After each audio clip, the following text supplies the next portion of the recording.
Double check that it's live, isn't it? Okay.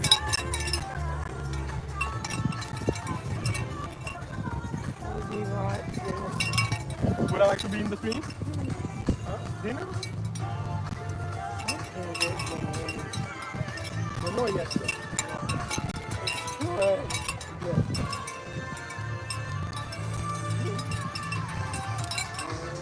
Yeah, you are excited. It's exciting? Starting?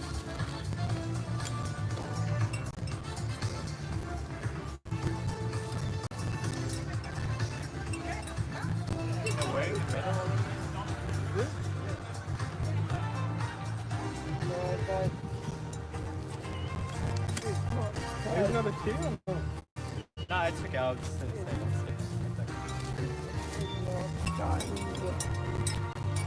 It's not starting. Yeah, 2 seconds.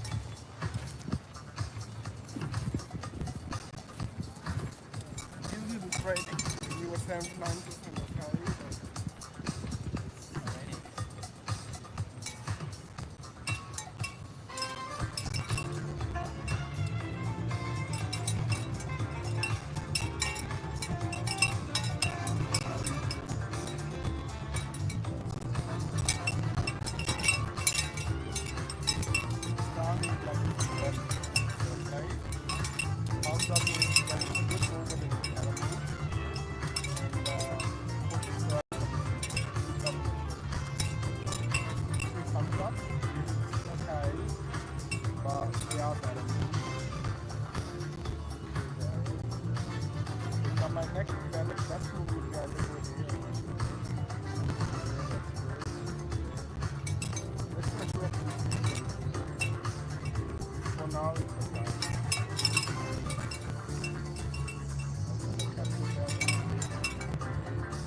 okay.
Mine is 500.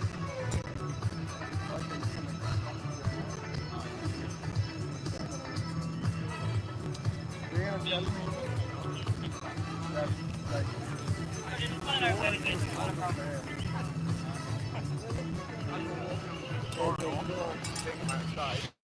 I launched himself in handcuffs.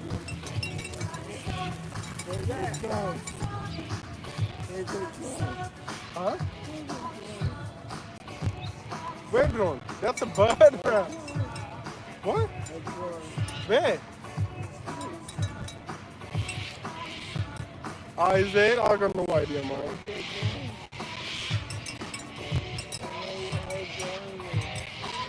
That's crazy. There will be a notification. You need a drone, isn't it? That would be killer, bro. Yeah. It's a 10-minute one.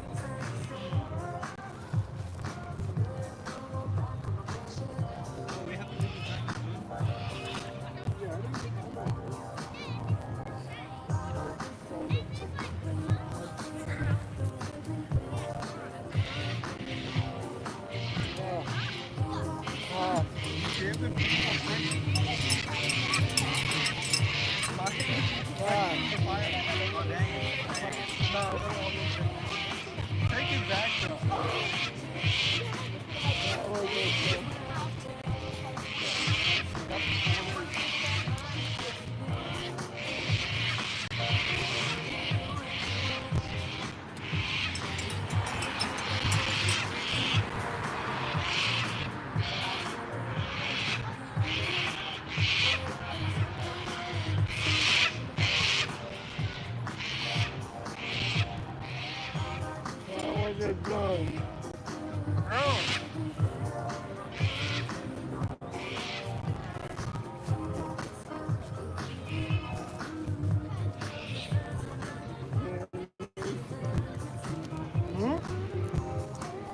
Oh, sorry. Oh my god.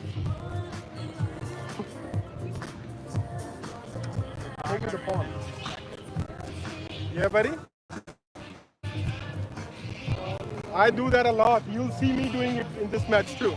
I'm just going to test that. Yeah, and then he has a couple of people. That would be lovely. But do you know how expensive they are? For Queen? He's a tourist man. He does that stuff.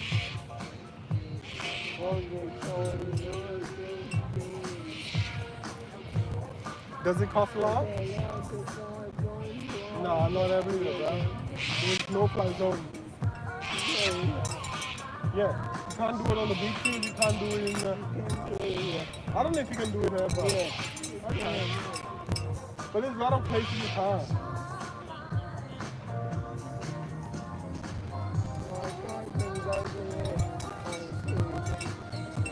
What?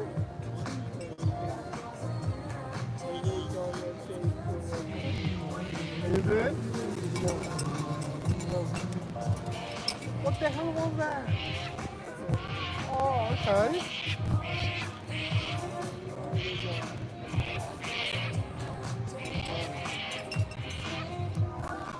That's an end to a fan.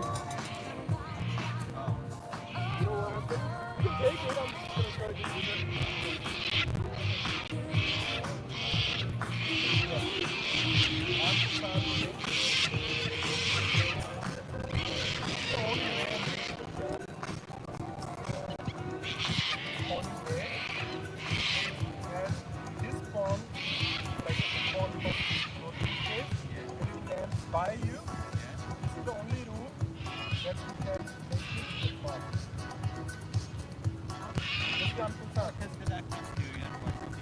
So this is basically what where the land beside me. It's like if I want to take the lawn, I can.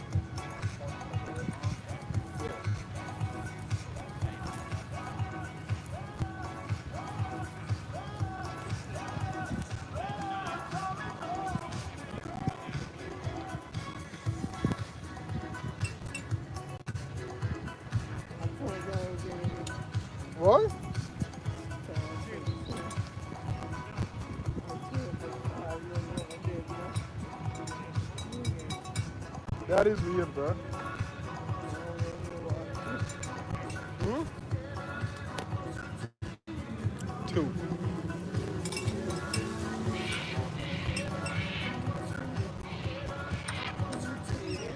Yeah.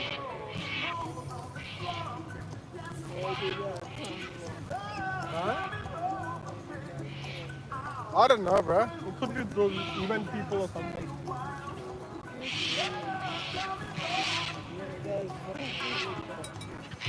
Far out.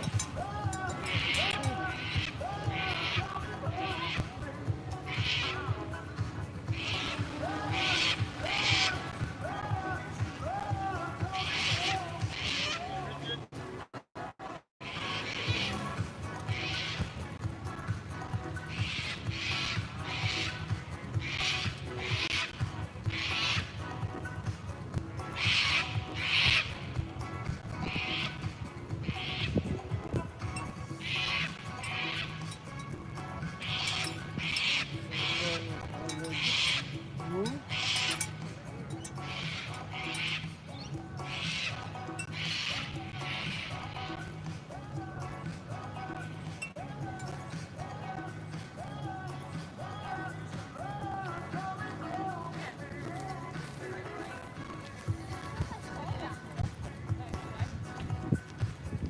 Oh.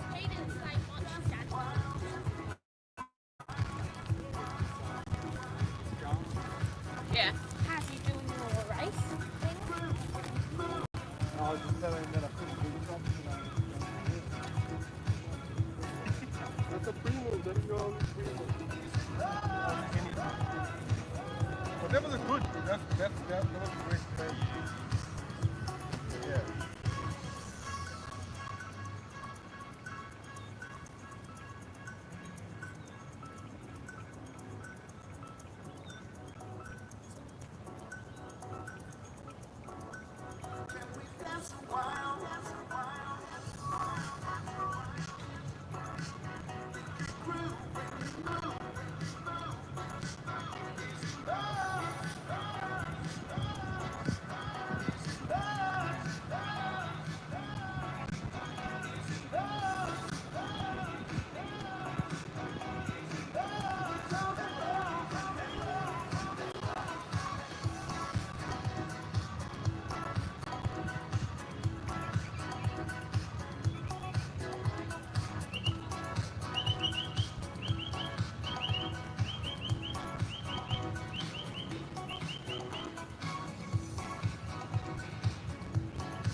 There's another thing called castling.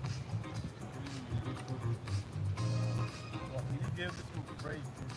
Who's defending your knife?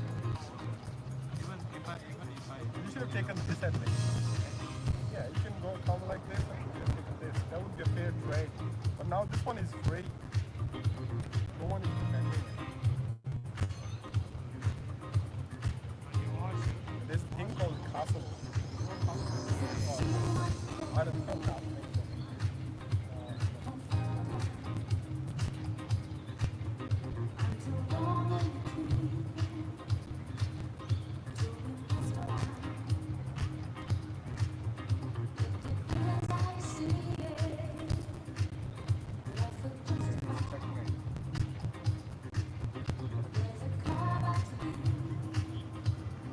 This is looking at this. As soon as my queen comes in,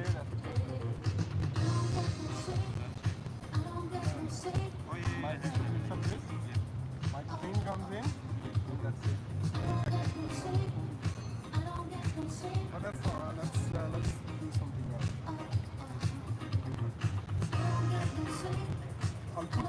check, but this won't be checkmate. See, if my queen comes instead of this, that will be a checkmate. You can't take it. You have to move your king. Don't move it in front of my queen. Move it on the other side, on your side, queen side.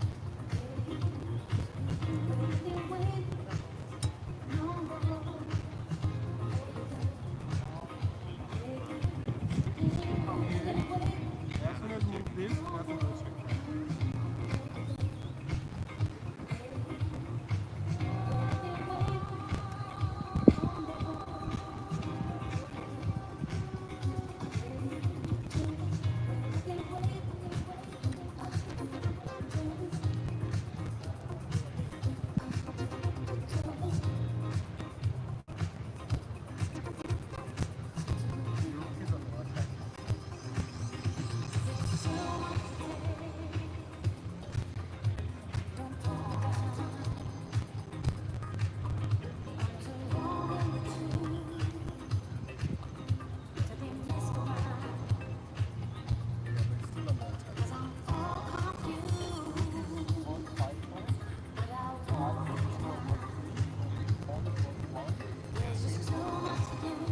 How you know that which is more like if I take a rook and you take my bishop, I'll do that.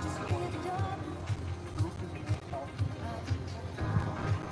Other thing is there's something else you can like.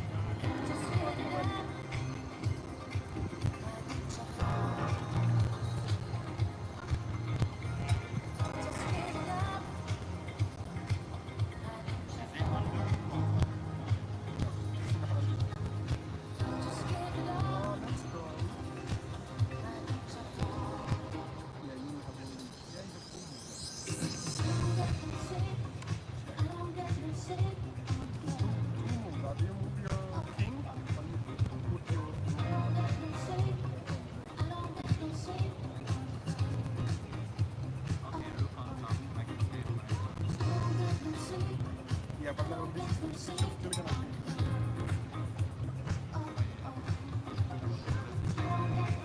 no, that's not check. He's gonna tell you when it's check. You have only one square.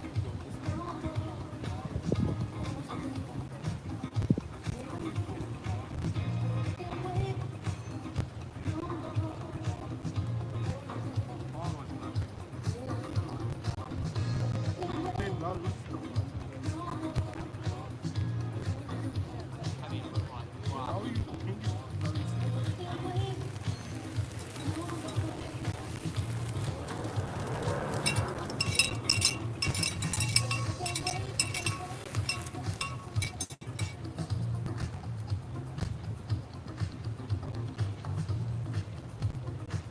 I'll do a mistake as well.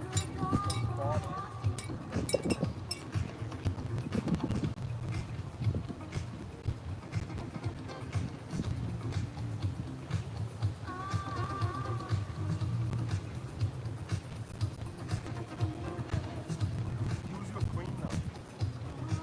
Somewhere where it's not in the attack.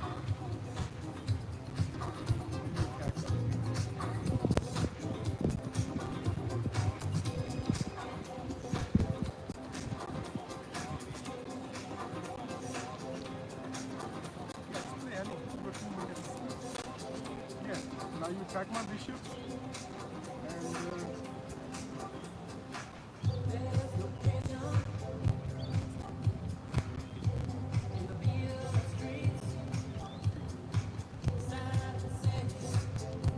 now you can take me to that.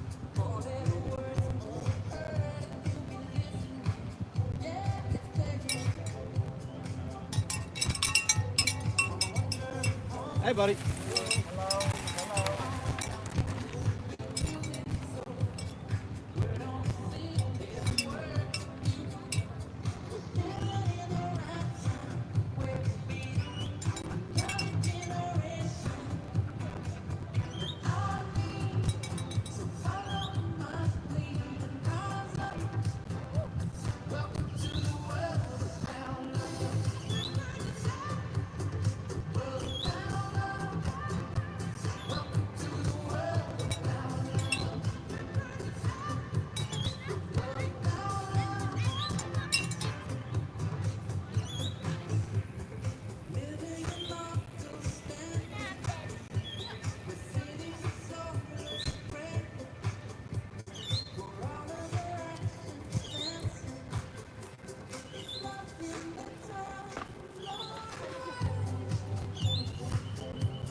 Y is for the square. If I take this, take me. So if I move it away, like this side, you take me. So this is the square I have to take. Otherwise I lose more values. No, you can still have other. Oh yeah, no. But the thing is, it's for higher value.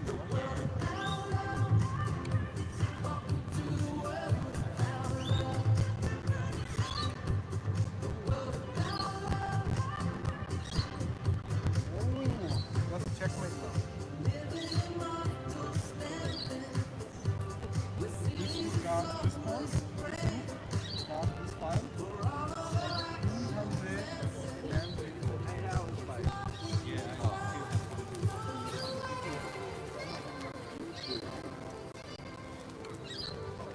You have one who works at Maybe you have only one. Or you can go this side too. Ladies and gentlemen, welcome to the beautiful city of Adelaide for this evening's Villawood Men's Classic. The first time we're seeing the male riders here at the 2025 Santos Tour Down Under. My name is David McKenzie and I would like to welcome, joining me for the first time this year once again, Rick Fulcher, who will be joining me for this evening's Villawood Men's Classic. And we have got a great night ahead of us. We've just seen the paracyclists on display for the teams at relay. And of course earlier today, we saw our 14 women's teams compete in the Health Partners Stage 2 of the Santos Tour Down Under. And what a stage it was, finishing atop Willunga Hill. Naomi Rugg for EF Education Oakley. She got the job done, and in doing so, not only did she win the stage, but she went on to take the Santos Oka Leaders jersey, and she leads that going into tomorrow, the final stage for the women. So we are set for a big day in Stirling. We hope you can join us there as well. Sign on will begin shortly. Sign on begins at 6:30 p.m. sharp, and then 7 o'clock p.m. sharp. But Rick, big welcome to you once again. I can't believe we're on our 10th edition. We better have a celebration at some point, my friend. But we love this. We love this celebration. We love both the men's and the women's race. 25 years we're celebrating this year, and we're looking forward to it, aren't we? We certainly are. The first time we get to see the best male riders in the world racing right here in the streets of Adelaide. And back to one of their iconic circuits. Part of this circuit used in the early editions of the Santos Tour Down Under. And what a great sight it is there. The sun's out, it's plain as day. I walked down through East Terrace just shortly and it was packed to the rafters up there. But the men, this is where they race. A win's a win at UCI level, but also a chance to test those legs before we get into the week ahead. It is a big chance for the sprinters, more so, isn't it? Although we didn't see a sprinter win last year, and hopefully we'll chat to him when he arrives this evening. So we'd like to thank the City of Adelaide for hosting us this evening, right in the heart of Adelaide CBD. Very rare that you can do this anywhere in the world. So we feel really blessed to be here, and I'm sure you feel the same, and you're in for a real treat tonight, no doubt. So let's take a quick look at the course, shall we? Just while we wait for sign-on to begin. 1.8 kilometres around Rundle Road is the start-finish. It's 1 hour plus 1 lap. There are 4 zip track intermediate sprints at the end of 5, 10, 15 and 20. The Quetville Terrace, they'll turn into a right-hand turn into Bartels Road, and that's effectively the back straight. And then of course another right-hand turn, and they'll weave their way around East Terrace and back into Rundle Road. So we're set for a big night ahead. And it's going to be a fast and furious one. It's a bit of a cliche in cycling, but that's what criterium racing is. It is fast and furious. So we will take a very, very short pause, and then we'll come back shortly and we'll go trackside and chat to the riders as they arrive and sign on for this, the Villawood Men's Classic.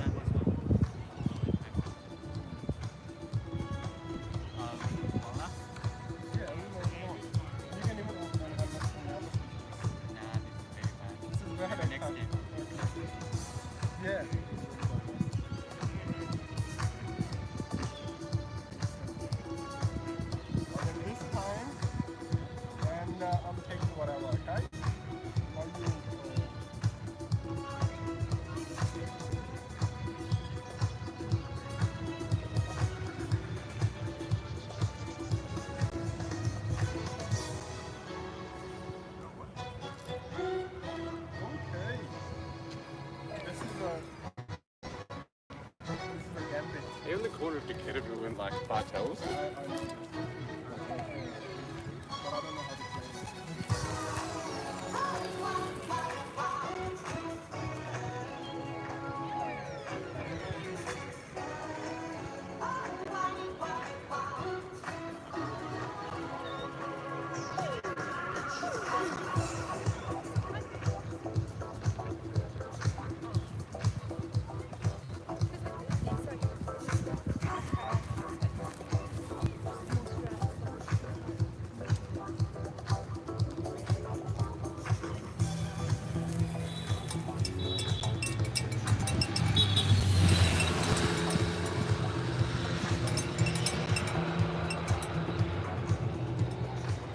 Fun of them is wrong.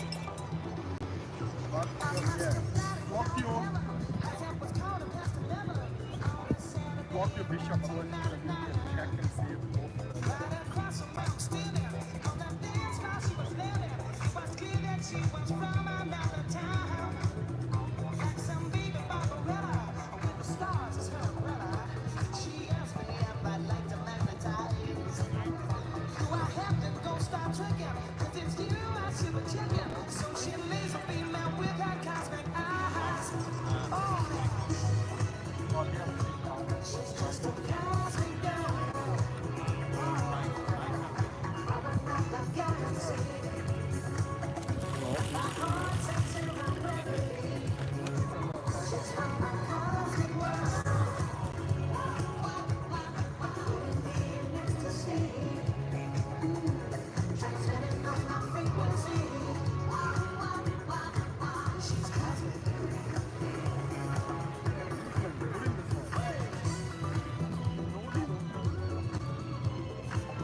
There was opening campaign. It's very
We had the women's here earlier.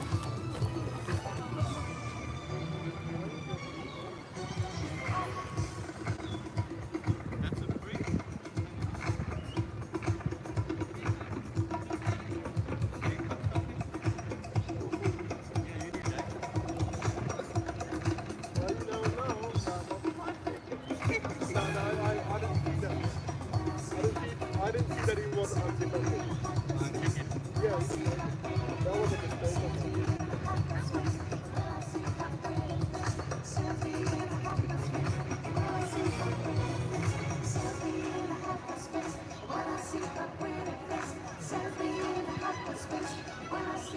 And there is a queue. We're just waiting for sign on to open. And here come our little helpers.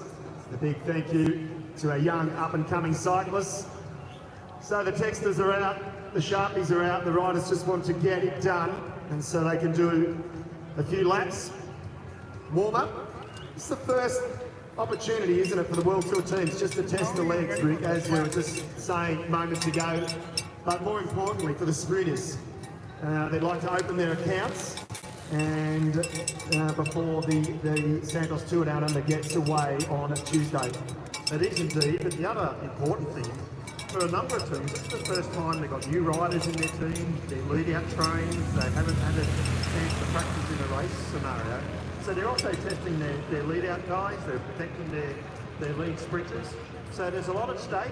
This downhill finish down from East Terrace, we had a slight tailwind. It's going to be very quick down here during the race, but also for that finale. It is, it's going to be very quick indeed. Wind seems to just have dropped a little bit in the last sort of 10 minutes, and I imagine it won't pick up as the night goes on. So we've got perfect conditions, fantastic conditions, great atmosphere, always is for the Classic, always a great crowd as well. So you're all going to be in for a real treat tonight. If we can just, if I can ask the riders, we need to move you across. Yeah, you either need to move on or move across. We need to get vehicles through, please. So the cyclists here, we need you to either move or move across, please. We need to get vehicles through as quickly as possible. Thank you, guys.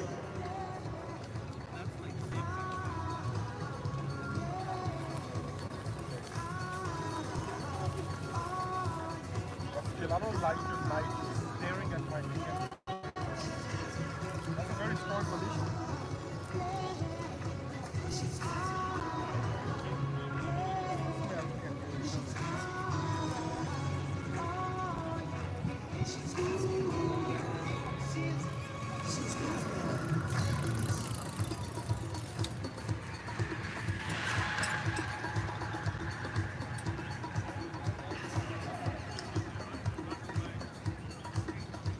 So if we can just get, I'll just repeat, if we can just get a group of the riders on this far side through, we need to get vehicles through as quickly as possible.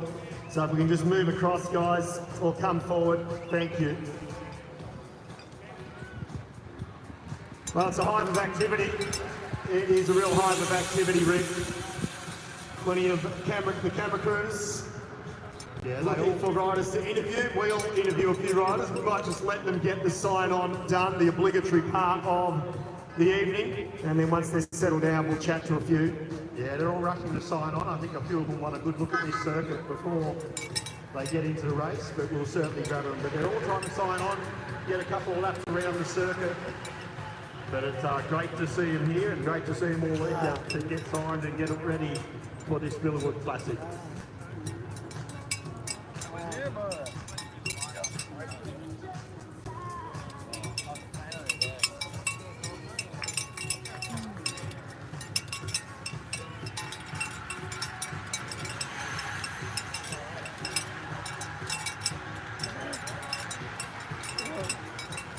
Yeah, bud.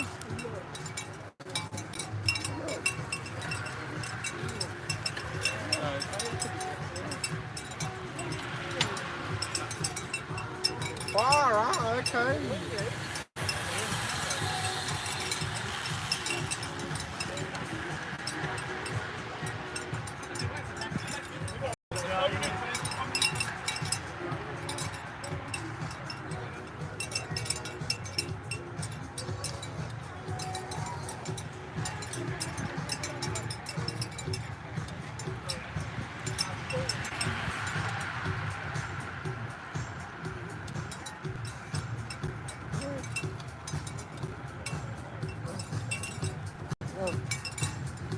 Yeah, buddy. Wow, look at the tires on the back of them, isn't it?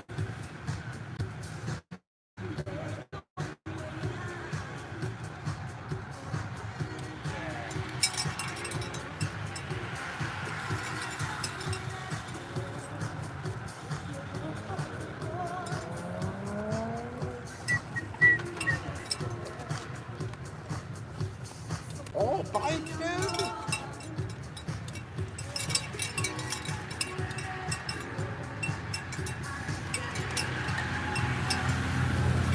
So 7 o'clock, 7 p.m. sharp is the start. We are just on 20 minutes away. All riders need to get this obligatory part out of the way. Signature on the board.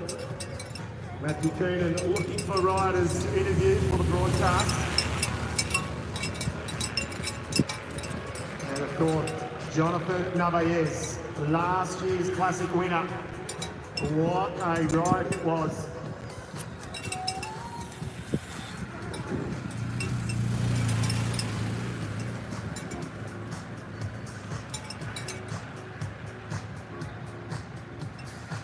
rider there. I'll quickly take a chance to sneak in here. So, Pam Scott, great to be back here in Adelaide and wearing the national team colours, the ARA Australian Cycling Team.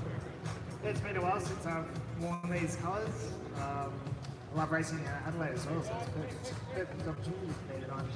Have you had a chance to see the course yet? It's going to be a quick downhill sprint finish there, and we had a little bit of a tailwind earlier. Have you had a chance to have a good look? I've just finished one lap just now. It seems to be downhill on both sides of the course. Definitely a really nice finish. Well, we look forward, Cam, and it's great to have you back here. Best of luck for today. Thanks, Rick. Well, we just see last year's winner signing on, Jonathan Navaez, very quickly, just to welcome you back to Adelaide. And the winner of this race last year. You must have good feelings. Hello everyone, yes, it's nice to stay here again in Australia, in Adelaide, and we will enjoy the race tonight. Good stuff, good luck, great to see you, Jonathan. New team for him, UAE. He switched across from Ineos.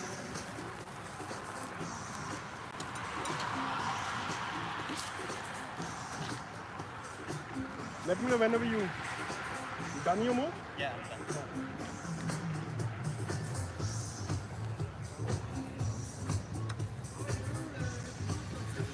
Okay. This is good for me, I think. Yeah, this is good for you. I think. Yeah, this is good for you.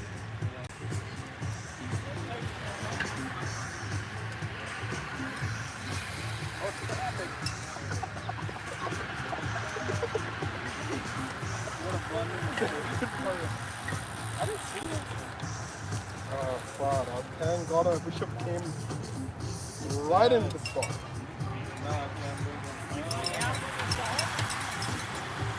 No way, man. Still.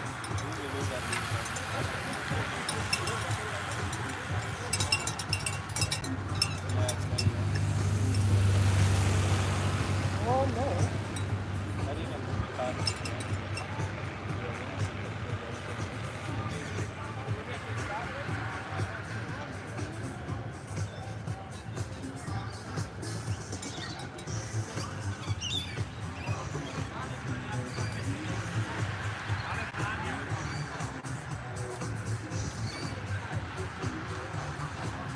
Now I'm happy with that. Yeah, just do anything. So as we edge closer, more and more riders signing on now. We'll get them out of the way shortly. 7 p.m. kickoff. Sam Welsford signing on, new quick chat. You're gonna find Quick chat, you're Sam. losing one piece. Well done last week. You had a real buzz, and so good to have I can't see nationals anybody back in who's Western saying Australia, goals, your home state, home city. Might find a way out of it. But here we are. Time moves fast, doesn't it? And for sprinters, you've opened up your account, but I'm sure you want to open it up even more so tonight. Yeah, Nationals was super cool to have in Perth, and the crowds are amazing, and I was You're going gonna to take say my bishop to the tonight it's track, going to be, isn't it? you know, another hot one, and I think this finish, this course is going to be super quick, so it's going to be nice to watch. You had a great week 12 months ago here, good vibes, and it's always nice to kick the season off with victories. Is that the same sort of momentum you want to start the year off with? Yeah, I think starting the season off well is super important for the team. You know, we can build up lead up and we can build the teamwork together That's early right. on You and gotta really set the just play. standard for the year. So we're really looking forward to racing here tonight.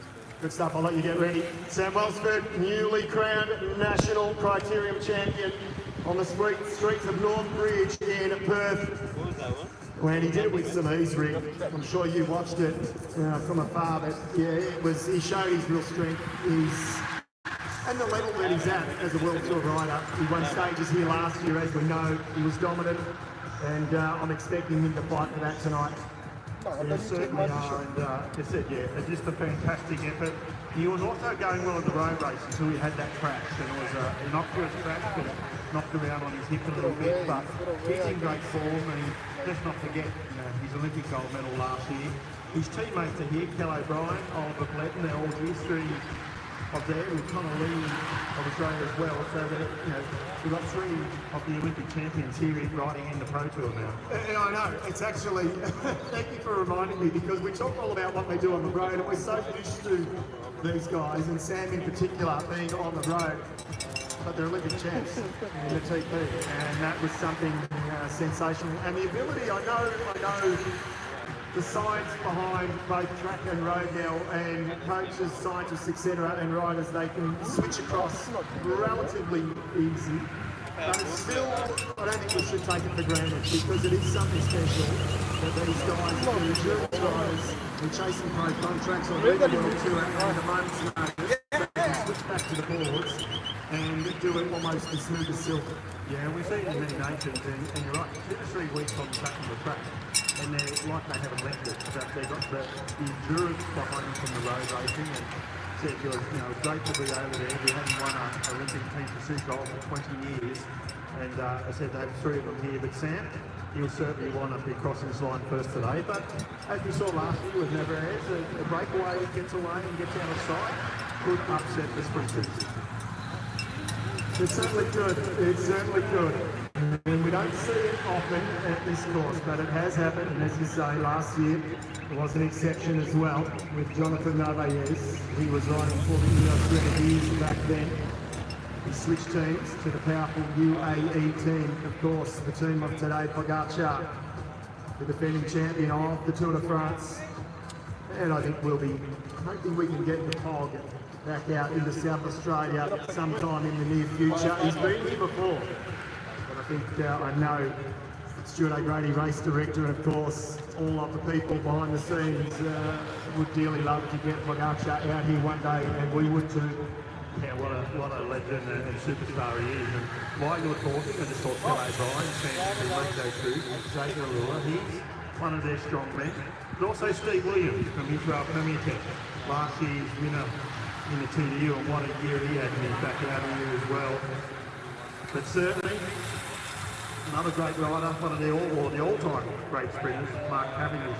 Great to see him here last night, signing autographs all along, but he'll be thinking, oh, I'd love to be out here as well, I'm sure. And great to have him here as part of this great festival.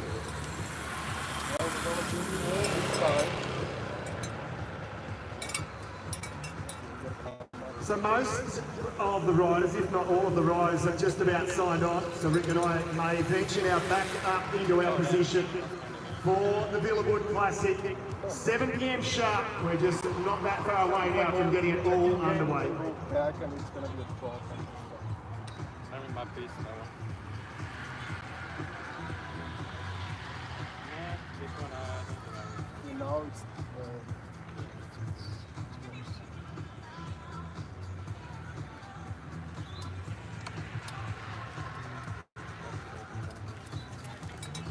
this game is over. This is gonna be your great one, man. I've learned a few things in the day.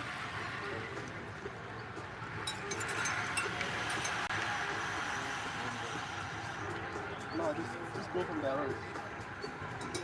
Oh, you're white again. yeah, I'm right. You know, the football, there's good moves, it's the blunder. I missed the one last, I missed one after.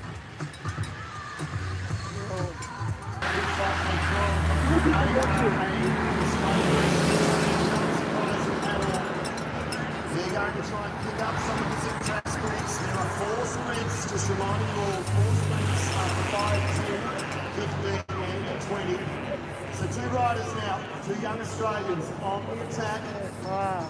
And already the peloton just looking over their shoulders. In no really big hurry. They're like They care 50 about the kilometers per final hour. speed, big World Tour teams. That's They what care they about the say. final speed. Luckily we got it in time. Luckily Luckily we got the live in time. Australian cycle team. You got Damien Housen, the South Australian there. That was a close one. But the rest are under 23s. They're now up Is that it, or are they gonna come more? champion Oliver Blend. Oh, okay. And we saw in the women's race, they're aggressive. So get behind these 2 young ARA Australian riders. They're coming down now. The Bucks though, not far behind. Not far behind at all.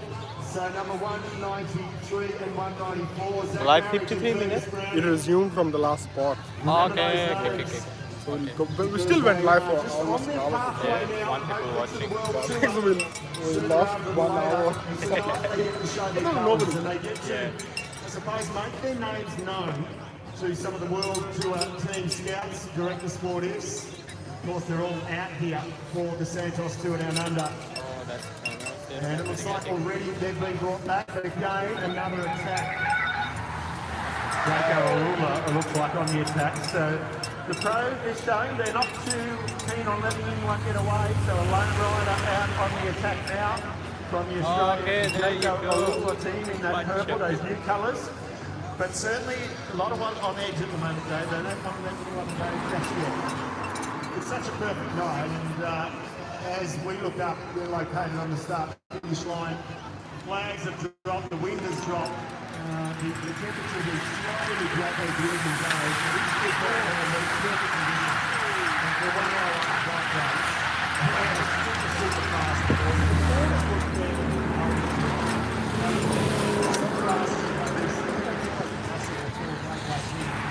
Breakaway ranking 1 in the guys of so you can't discount that tonight, but already with this fast pace, it's going to be very hard to get away. Well, again, we said they're aggressive, this young Australian team, and they're on the attack again. A rider there with a little track, team rider. All right. But yeah, when you move on the start line, I said to Cam Scott, it's going to be a quick finish straight downhill, by Tarwin, and he said it seems like it's downhill on the back straight as well. So it's going to be quick, 1.8k you can see already. But these two riders, they've opened up a little bit of a gap from Liddell Trek in the ARA Australian cycling team. Well, big crowds are out. You can see from the cameras there, look at that, the finishing straight. It is absolutely jam-packed. So good to have a big crowd out here this evening, and that's one of the Liddell Treks, number 175. Albert Phillipson there. That has joined Marriage once again, so Zach Marriage for ARA, the Australian national team. They're always motivated here, aren't they?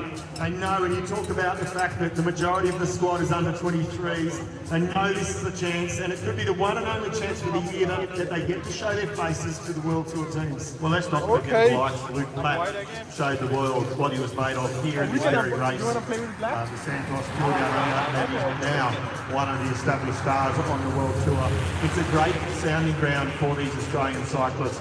I heard in the women's commentary this morning that the question was asked, why are Australian riders so sought after? And it's because of their resilience, their toughness, they have to travel, and the top world teams now look at Australian riders. They know they're gritty, they know they're aggressive, and now we have so many transitions, both women and men, into that world peloton.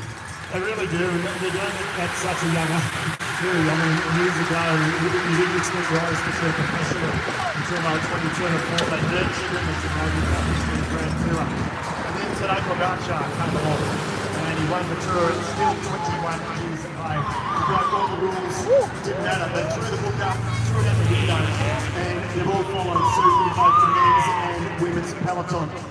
So two riders off the front, but they haven't got, they've got just a small little lead at the moment. And Phillipson is one of these young guns. We talk about unveiling riders.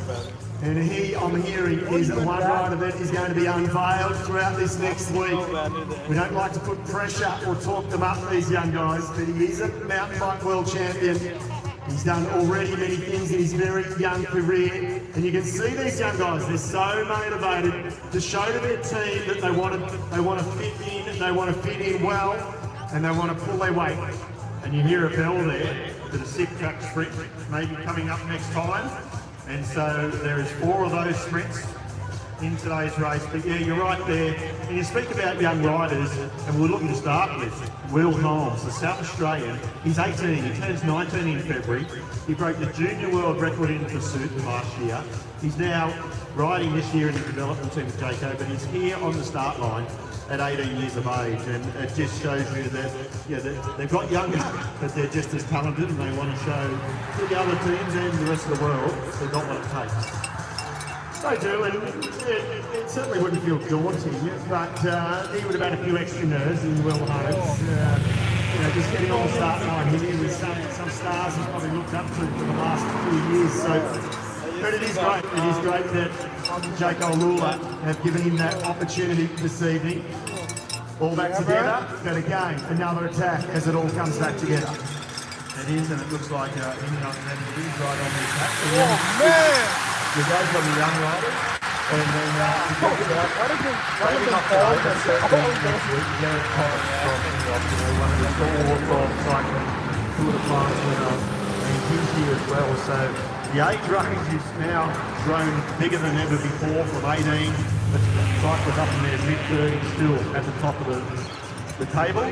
But here tonight, everyone sees an opportunity to take their first win at a UCI level. So the pace has been on, and the zip track sprints, 4 of them tonight, and they're looking there, some nice little pocket money to pick up as well.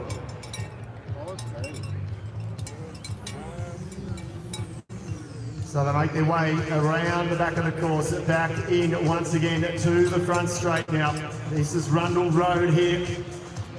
Keep walking in the opposite direction. There are a plethora of bars, cafes, but the riders don't get to enjoy that now. But right now, the bell is signalled because it is the first of the zip track intermediate sprints on offer, Rick Fulcher. And riders are hungry. They're hungry to spread their wings. They're hungry to open up their accounts for the 2025 season. And these zip track sprints are just the perfect way to kickstart your season. Yeah, and we know sprinters, they run on confidence. They get a win and they just grow stronger. And so everyone wants to get that first win, just build that confidence. But also they say to their teams, I'm good, I've got good legs. Yeah, I do, deserve your support. So there'll be a few of them. But the trouble is, there's probably a dozen riders want to make this first sprint to show. But we see the rider out there in front now. He's certainly for Jake Lewin. He wants to take it by a clear lead from the field. He does. It's Maro Schmid, the Swiss national champ. He's the only Swiss on that squad here at the Santos Tour Down Under. And he's one of their strong men, so Maro Schmid. He's going to launch the big attack as they came through. The start finish has got 3 riders just trying to jump across here. They would have all heard that bell ring. They'll be very aware that it is the first of the zip track intermediate series. There are 4 tonight, spread out over 5, each of them 5 laps. So Schmid is 4th. And that's one of the agent 200 Kaplan. That's the French national champ, Paul Lapeda. So he has gone on the attack. He won the French national road race champion last year, just before the Tour de France. Gets selected in the biggest race in the world. What a treat for a Frenchman to wear the national bands in your home tour in such a big race. So Lapeda now leads them out there. I'm afraid he's got a bunch of riders on his wheel here, and they're going to be fighting it out for this first zip track intermediate sprint. Yeah, and here they are. They're coming down the straight now. You can see they are fully on sprinting. They want to win this first zip track intermediate sprint. Who will take it out? It's first only in this sprint here, and it is the rider from Trek. And what is there? It is Patrick Conrad. It is the Austrian rider for Lidl Trek. So he pockets some money for the team. Yeah, he's a great rider, Patrick Conrad. Good to see him already in the mix here. So Conrad gets the first of the intermediate sprints done, the Austrian. And he's showing, he's handling himself nicely around this 1.8 kilometre circuit here. There's Schmid, you see the Swiss colours. It's the Jaco Alula squad, but he is the Swiss national champion. So he wears those colours.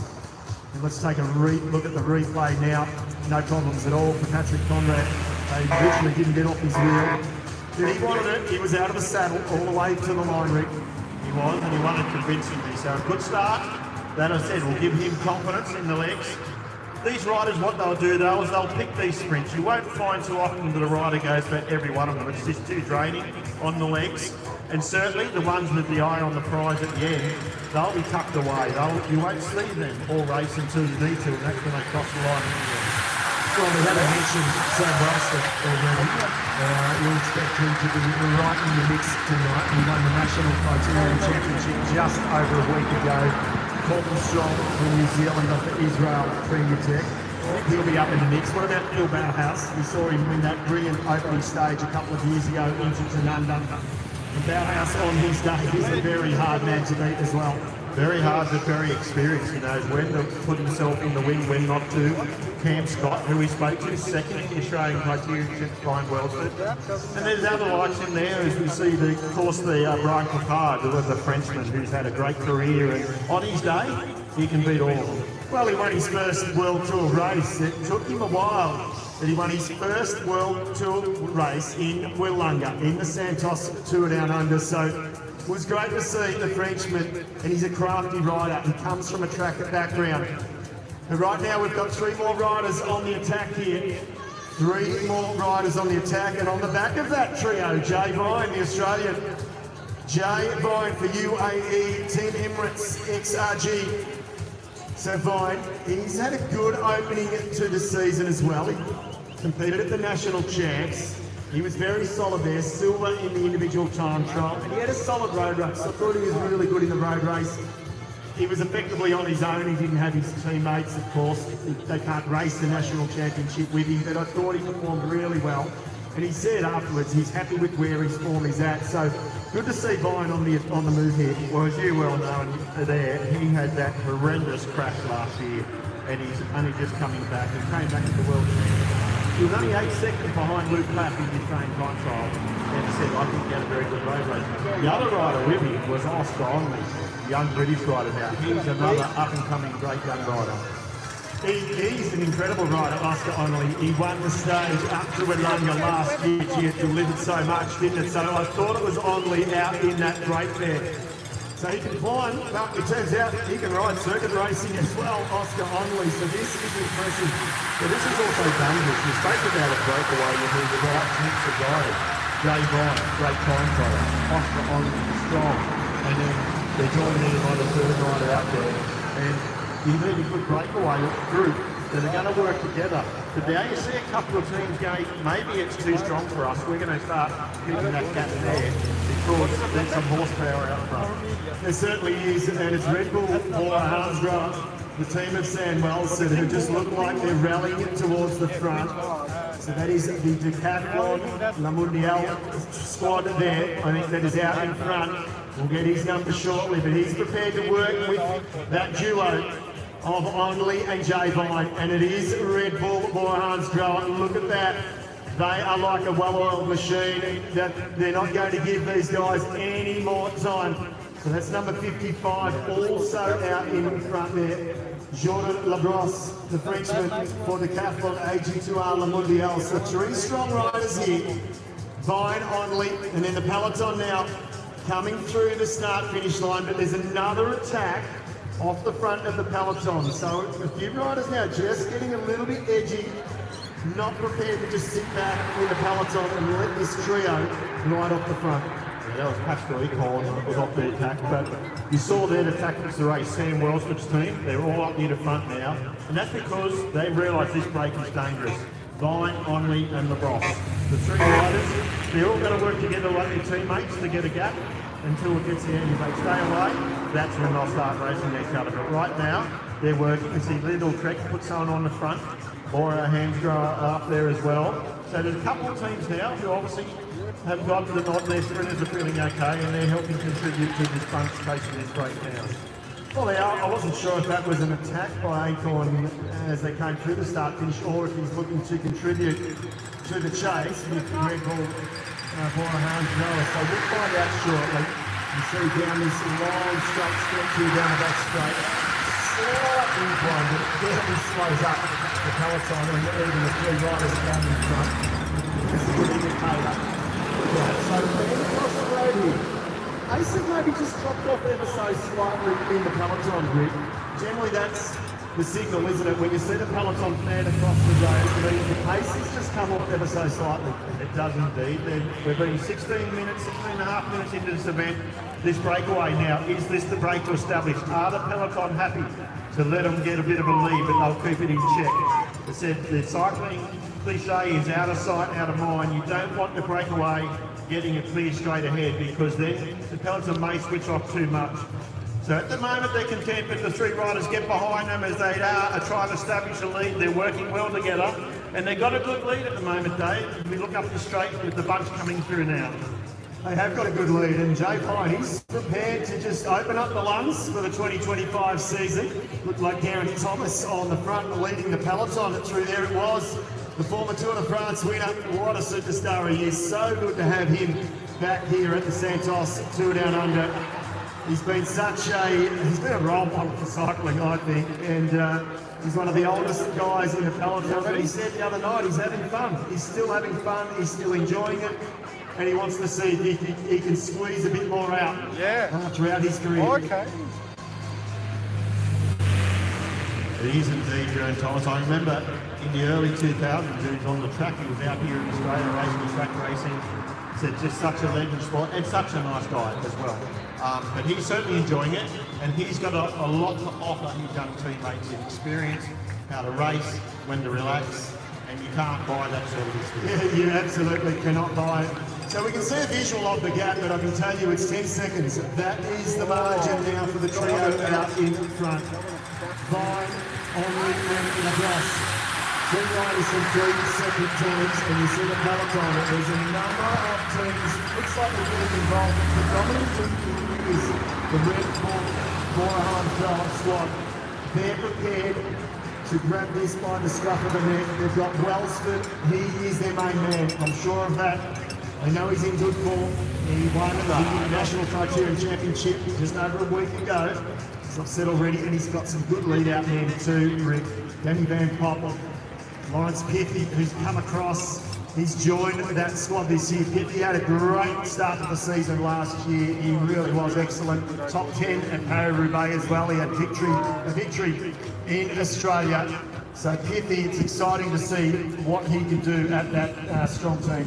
Yeah, here's our three leaders coming up to the finish now. They're getting a bell for the next sit-track sprint. So one of those three will take home some prize money, but they're not concerned about we'll wait and see. They're just working together to establish this lead. They want to get up to 30 or 40 seconds.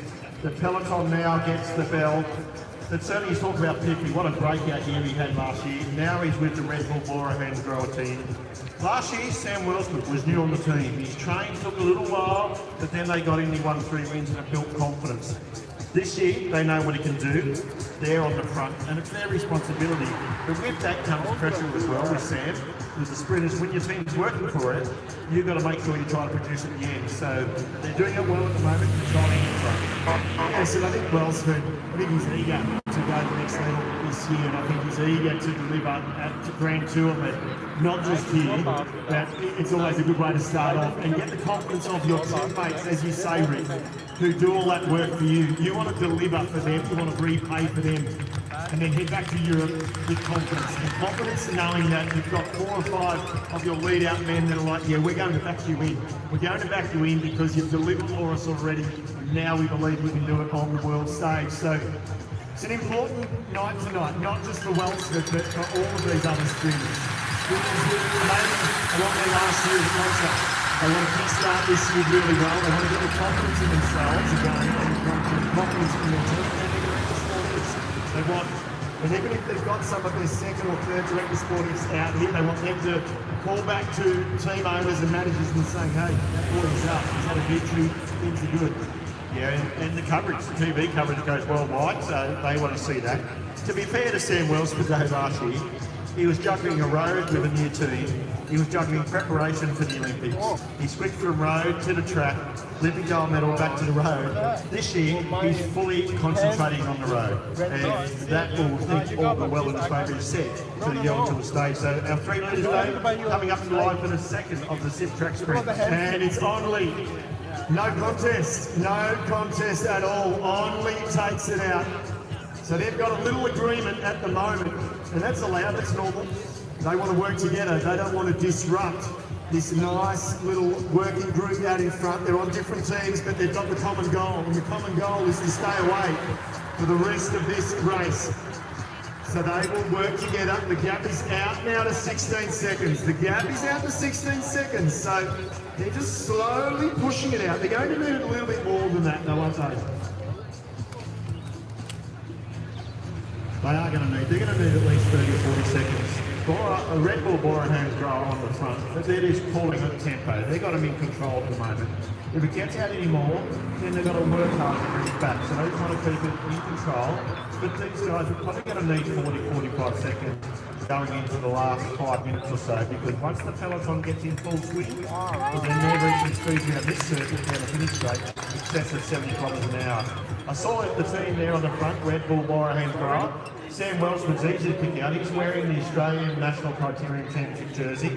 He'll be sitting back in about 6th or 7th spot. He won't be touching the wing, and he will have a teammate near him at all times. And he'll be loving the fact that he gets to wear the Criterium Championship jersey. There's not so many Criteriums, as we know, in Europe. And after this week, that jersey will probably be packed away, a little in his suitcase, and it may not come out for the rest of the season. So he'll be really proud and happy to wear that jersey here tonight, and he'll be even more proud and happy if he can deliver for his team, as we keep saying. So we're bunching up now, but it's still Red Bull Borahans Grower, and we're doing the mountain of the work at the front of this peloton. And you see it on the TV pictures, on the big screens around at the back of the field, the riders at the back in there, getting tailed off. When you go into the bends, quite often you're braking while the front's accelerating, and that takes its toll on the legs. Our 3 leaders, they're going to be coming around very quickly indeed, and there they go across the line. And as you said earlier, they're swapping off turns. They want to build this lead. We're 23.5 minutes into the race, so still a long way to go. I just want to say to Jay Ryan looking very comfortable. He can ride with this pace like that all day. And it's great to see Jay back here, former winner of the Santos Tour down under, and back in form. And he'll certainly be out on the roads next week. But right now, the sprinter's there, and we spoke about the sprinters and the pressure, but they're fearless. When they get into these front sprints, they are fearless. They go through gaps that don't exist. They're rubbing shoulders.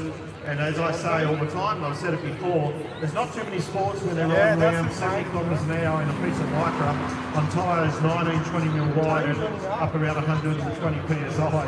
And these guys, as said, and women, are just the tough people of sport. But right now, this break, they're thinking about nothing more than staying away. No, that is absolutely correct. And just looking more closely at the Frenchman out there, 30 years of age. He's been in the pro peloton for quite a few years now. Jordan Ladros. At least, I got a game. See if he can deliver something for his team tonight. Jordan Ladros, 30 years of age. There is at the really out there for the platform. It's Jay Vine in the predominantly white colours. He moves them to the Australia. Rides on the UAE team. Of course, he's hoping for a good season ahead. Mark is definitely, I'd say, one of the Grand Tours, if not two. Peloton, no. Red Bull, Borahans Grower Rig. It's the familiar jerseys that lead that peloton. Yeah, there's not too many other teams willing to help them as well. They've said, well, you've probably got the outright favourite. You need to keep this break in check. We're not going to help you. And that will augur well for those other teams who maybe have to sprint it like Corbin Strong, the Israel Premier Tech. As our leaders go through once more, Peloton coming into the main straight now. But if Red Bull, Borahans are doing all the chasing, that gives the likes of said Corbin Strong, Cam Scott, or even Phil Ballhouse to sit back and save their teammates for Wednesday they What we can do is see the whole team of Red Bull Borahans go on the front. Sam Welsford sits on the back. Now 3 leaders are working well together. They certainly are working well together. And my mistake, Jordan Lacrosse is actually just 22 years of age. I've oversold him, so he's just a young buck in the pro peloton in the World Tour. He's been with AG2R, Switchway, pretty much his whole career, the under 23 squad, and then he did a Stagiaire stint towards the end of 23. 24, he joined the World Tour team, and of course he signed on a 2-year contract, so he's still in his very infancy of his pro career, but again, we talk about these young riders trying to impress their teams early on in their career and early on in the season, so that is exactly what the young Frenchman is trying to do. I'm not sure, it's a good thing you probably can't hear you age in 8 years, but all these young riders, and we can go through the field, there's just a vast array of riders in there. Early 20s, already missing the coming up to an upright mark of 27. The time established lead. Last gap by 16 seconds. We're waiting for an update, but they're working well together.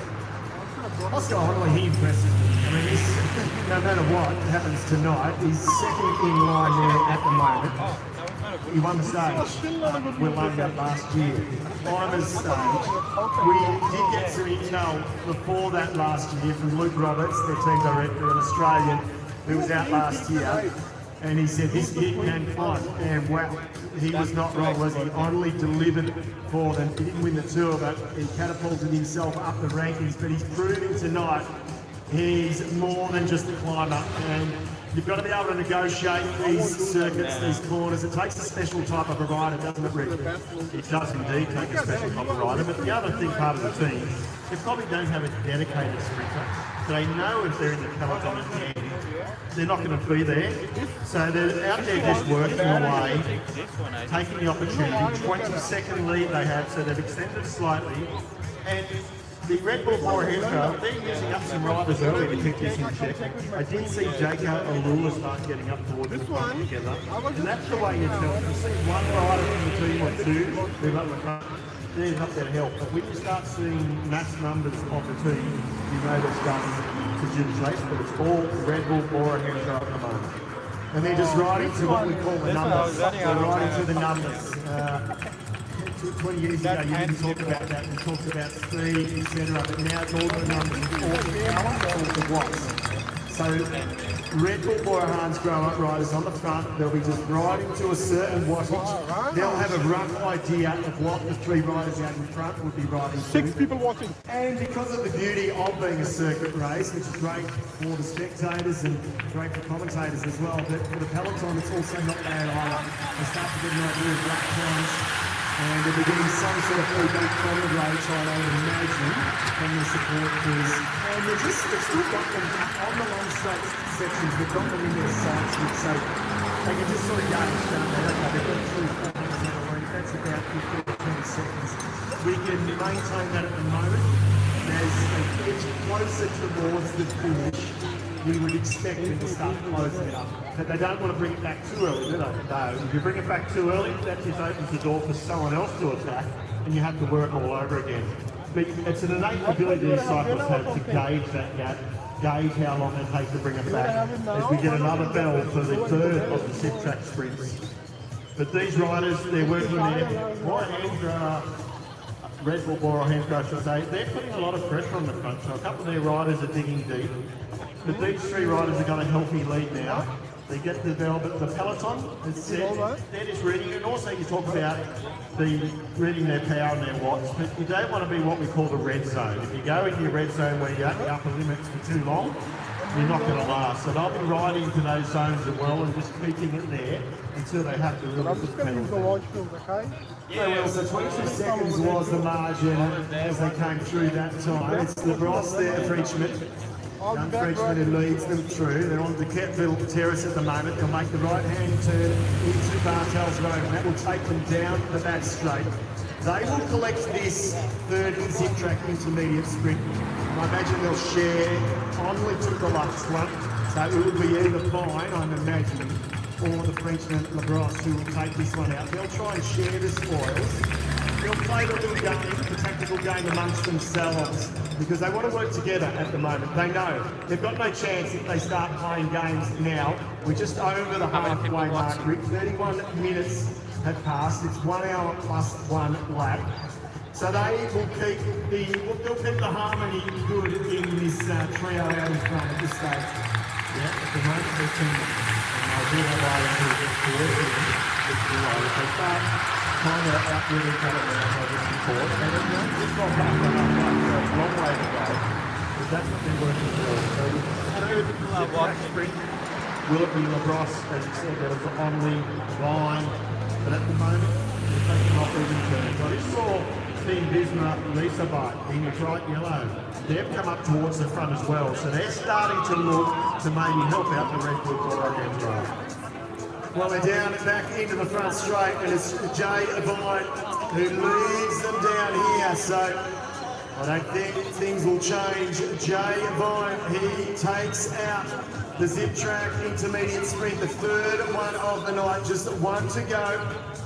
So as we expected, they're sharing the spoils around out in front. LeBros content to sit at the rear. Two 22-year-olds out in front, incidentally. Of course, Oscar Onley, you forget, he's still so young, just 22 years of age. With that stage win last year, he's had some pretty good results. He was 4th overall last year, in fact, Oscar Onley. He was 2nd in the Tour of Guangxi in China, 2nd in the Tour of Britain as well, so he's already had some pretty good results to add to his CV. The young Brit, there it is in second wheel, following the Frenchman now. Yeah, and as you said, Luke Roberts had big things to say about this young rider. He's got a big career ahead of him. We saw about the time gap 22, but more noticeably for me, they were nearly a full finish straight ahead. As they were turning right out of the finish straight, down here down Rundle Street, the Bay problem was turning in. So a couple more seconds and they will be out of sight. And that may be just enough for the peloton to relax a little bit more and stretch that lead out front. And I'm just seeing a lead-out Trek rider. I'm not sure if he was on the attack or he's trying to force the pace at the front, but it's might be just annoying Red Bull Borahans a little bit because he sort of put a little bit of a gap into them, but I'm not sure it looked like a fully blown attack there. So these are 3 leaders now. We're on lap 16. 30. Great crowd, look at this. Adelaide has come out in the droves this evening here. It's just a hop, skip and a jump from the CBG. It's such a beautiful spot to enjoy a bike race as the sun slowly sets on Adelaide. Yeah, the crowd is fantastic as always, but up there in East Terrace they're enjoying the establishments up there while they're watching some of the world's best. Here they come once again, they're going through the 3 leaders. At the moment, we'll wait to see the peloton to see it is, but there, the peloton's now coming, so they've picked up the pace a little bit compared to last lap. They're starting to get a little bit edgy now, and we'll see if Red Bull Borahans is getting some assistance from these other teams, but certainly don't. The pace has ticked up. Well, look, either way, we know the trio are working well out in front together, so Red Bull Borahans Grow, they are going to have to turn the screws. They will have to turn the screws at a certain point, and they'll have to ride hard. It won't be an easy job to bring back this trio out in front because what I think will happen, Rick, is the trio out in front will respond. As they start to inch closer to the finish line, they will try and lift as well. And if they can just maintain that harmony and not attack each other in the dying stages, if they are in fact still off the front, I give them an outside chance because there's some strength out in this breakaway. Yeah, and the other thing on such a fast course, to get the time to bring it back takes longer because they're similar speeds. It's not like a very hilly mountain stage where they mightn't climb as strong as the peloton, but on a fast circuit where they're all doing 60k an hour, it takes a little bit longer, but as you said, they're going to be using now some teammates back in that bunch. The front 3, as you mentioned, it's just consistency though, there's no stop-start, it's not hurting the legs, they're rolling through, whereas the peloton, but you can see all these other teams as they're sitting behind the Red Bull Borahans Grow team, the bright yellow Team Gisborne and Issa bikes. They've got a group up near the front now as well. We've got the 35 minutes, there's still plenty of time. You see a few more teams starting to bunch up together at the front. They're just getting in their formations, aren't they? And part of that is also to stay out of trouble. Get to the front, keep out of trouble. Don't be sort of nestled in the middle in that washing machine effect, and especially on a circuit race like this, Rick. Last check, they were at about 22 seconds, the trio out in front. That was the margin. I saw the food truck. So it's not a big gap, but on this circuit, you don't want to let it blow out to 40 odd seconds. If it was a road race, that would be okay, but it's not. This is a circuit race, and these corners actually help the trio. They move through the corners, you can argue quicker than a peloton. Sure, the front riders in the peloton, they have a clear road ahead of them. But in theory, the trio, they can zip through a lot quicker, a lot more efficiently. They've got an open road, they can choose a better line. So they've got that little advantage at the moment. They don't have the strength, they don't have the horsepower that the peloton has, but they do have that ability to hit the perfect line around this course and the shortest way around this course. They do, and the latest time gap given is 22 seconds, so they haven't lost in gained 1 second, but that's good, because the other thing with the peloton, once they do pick up the pace to try to bring this back, if some of their lead riders are caught at the back of the peloton, then they're going to find it really difficult to move up to the front in that peloton once the pace increases, because it takes a lot of work to get from the back to the front. So a lot of things to play out. We're coming up to the 30 second, the last minute mark. But the three leaders out in front are doing a fantastic job at the moment. The Bross, Henri and Jay Vine. And their body leaders said if they love to get out to around 40-45 seconds, at the moment, they've been held to that 23 seconds. I just don't see this peloton giving them much more rope, do we? Because they've been holding them around this, give or take 5 seconds either side. So now it's up to the trio to respond. What we're seeing is a well-drilled Red Bull Bora Hans guys team, and they are not seeing that either. They are riding hard. Let's not kid ourselves here. It may look easy on the TV screens, but it's not easy. They are working hard. Red Bull Bora Hans are working hard to maintain their speed and stop this gap from blowing it out any further. Yeah, they're certainly, you can see the body language as well. The three breakaways at the moment, they're now down in the drops of the handlebars. So they're starting to say, right, we're getting to the business end. And as you said, Red Bull, Bora Hansgrohe, their front guys are down in the drops. They're not sitting up on the hoods anymore. They're not relaxing. They are at the moment all down on the drops, putting a little bit of pressure on now. So coming up to not far away from the 20 minutes to go mark. Now they're starting to get things serious. They're saying, if we're going to succeed, we've got to see if we can stretch this lead. That is it.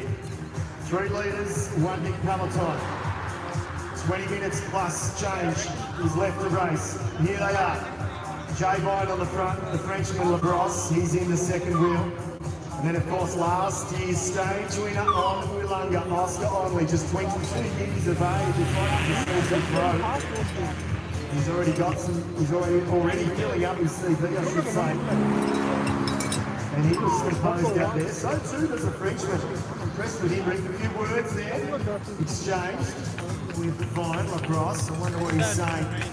Come on, you've got to work a bit harder, or you're going too hard. Come on, I'm starting to struggle. I'd love to know. Yeah, I think that's probably having a chat saying, right, we're either going to lay it on the line now and see we do it, or we'll just wait till they get it. They're in that phase, they've got to make a decision now. Are we going to put it all out there and if they don't succeed, give that a crack, or are we just going to wait? So I think we'll start to have a chat. Come on! I want to do it. How close do you go on for 40 minutes? And we're getting down to the last third of this bike race. They know what's up. They know what the sprint teams are working to keep them in check. 8 people are That is the key word. No, well, 2 words, no illusions that they might just ride off into the sunset here. The sun, no doubt, will set. This trio, if they want to arrive at the finish line on the final lap ahead, they are going to have to absolutely turn themselves inside out in these dying stages here. Less than 20 minutes left to race. And it's the sound of the bell once again at Rick Fulcher, because it is the 4th and final zip track intermediate sprint dream now. So they will swallow up the remaining 3. They've taken 2, they didn't get the first one, and then the break got established after that. And I imagine they'll share the spoils. I'm presuming it'll be the Frenchman, I think, that might take it out. Yeah, if they're going to play fair, you would assume so, as the peloton goes through. So that's the 4th and final zip track sprint bell, and then it's down race. The gap is 20 seconds, so they've lost a couple of seconds. So it shows you how quickly the peloton can bring it back. If they really want, they'll bring 15 or 20 seconds back in a lap if they start bringing it down. So I think the break will be realising that. But as you said earlier, the team of Red Bull, Bora Hansgrohe, all the other sprinters don't want to bring it back too early. And then someone else goes away, they've got to use more energy chasing that. It's sort of what we saw last year, wasn't it, in the end? It was a bit chaotic at the end, and Jonathan Narvaez, he seized his opportunity. I think he went with a small group and then effectively attacked that small group. He still had to sort of out-sprint a couple of riders, but he's so smart, Jonathan Narvaez. We saw him get the better of Tadej Pogacar, and think it was at the opening stage of the Giro d'Italia last year. He is world class. He really is, and maybe that's why the team of Pogacar signed him across from EOS Grenadiers to the UAE team members XRG squad. The other is he is in the field tonight. He'll be nestled in nicely. And final across there, just having a chat. I think they're deciding on this final zip track intermediate sprint maybe. And again, this just shows they are committed to working together. They want to share the spoils now, and then they will absolutely commit and try and go for home. Yeah, you would think so. As I said, Lacrosse, he hasn't taken one out, and he would want to take one if they're going to get caught and not come away with nothing to show. And you see Jay Vine. So you picked it straight away, Dave. They had a chat with the elbow.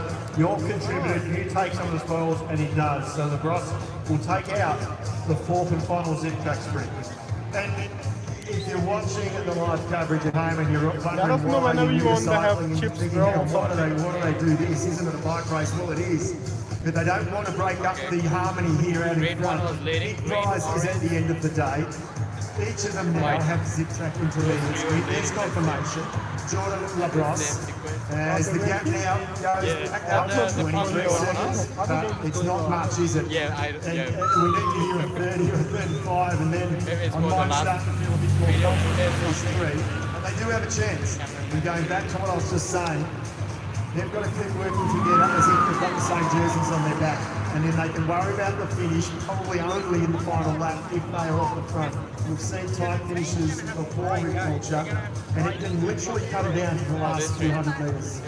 Yeah, it can do. And, I'm going to go out the window and say I don't think they will survive. And the reason Dave Ryan said you get this one and you're contributed. Also tells me we're going to get caught, so we all want to share the pie. But they're doing a great job. 15 minutes to go, 23 seconds.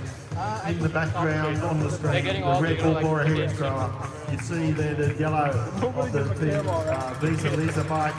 I saw the Australian ARO cycling team go up there. So all the teams are starting to find their teammates. The one for the sprinters, the Australians there as well.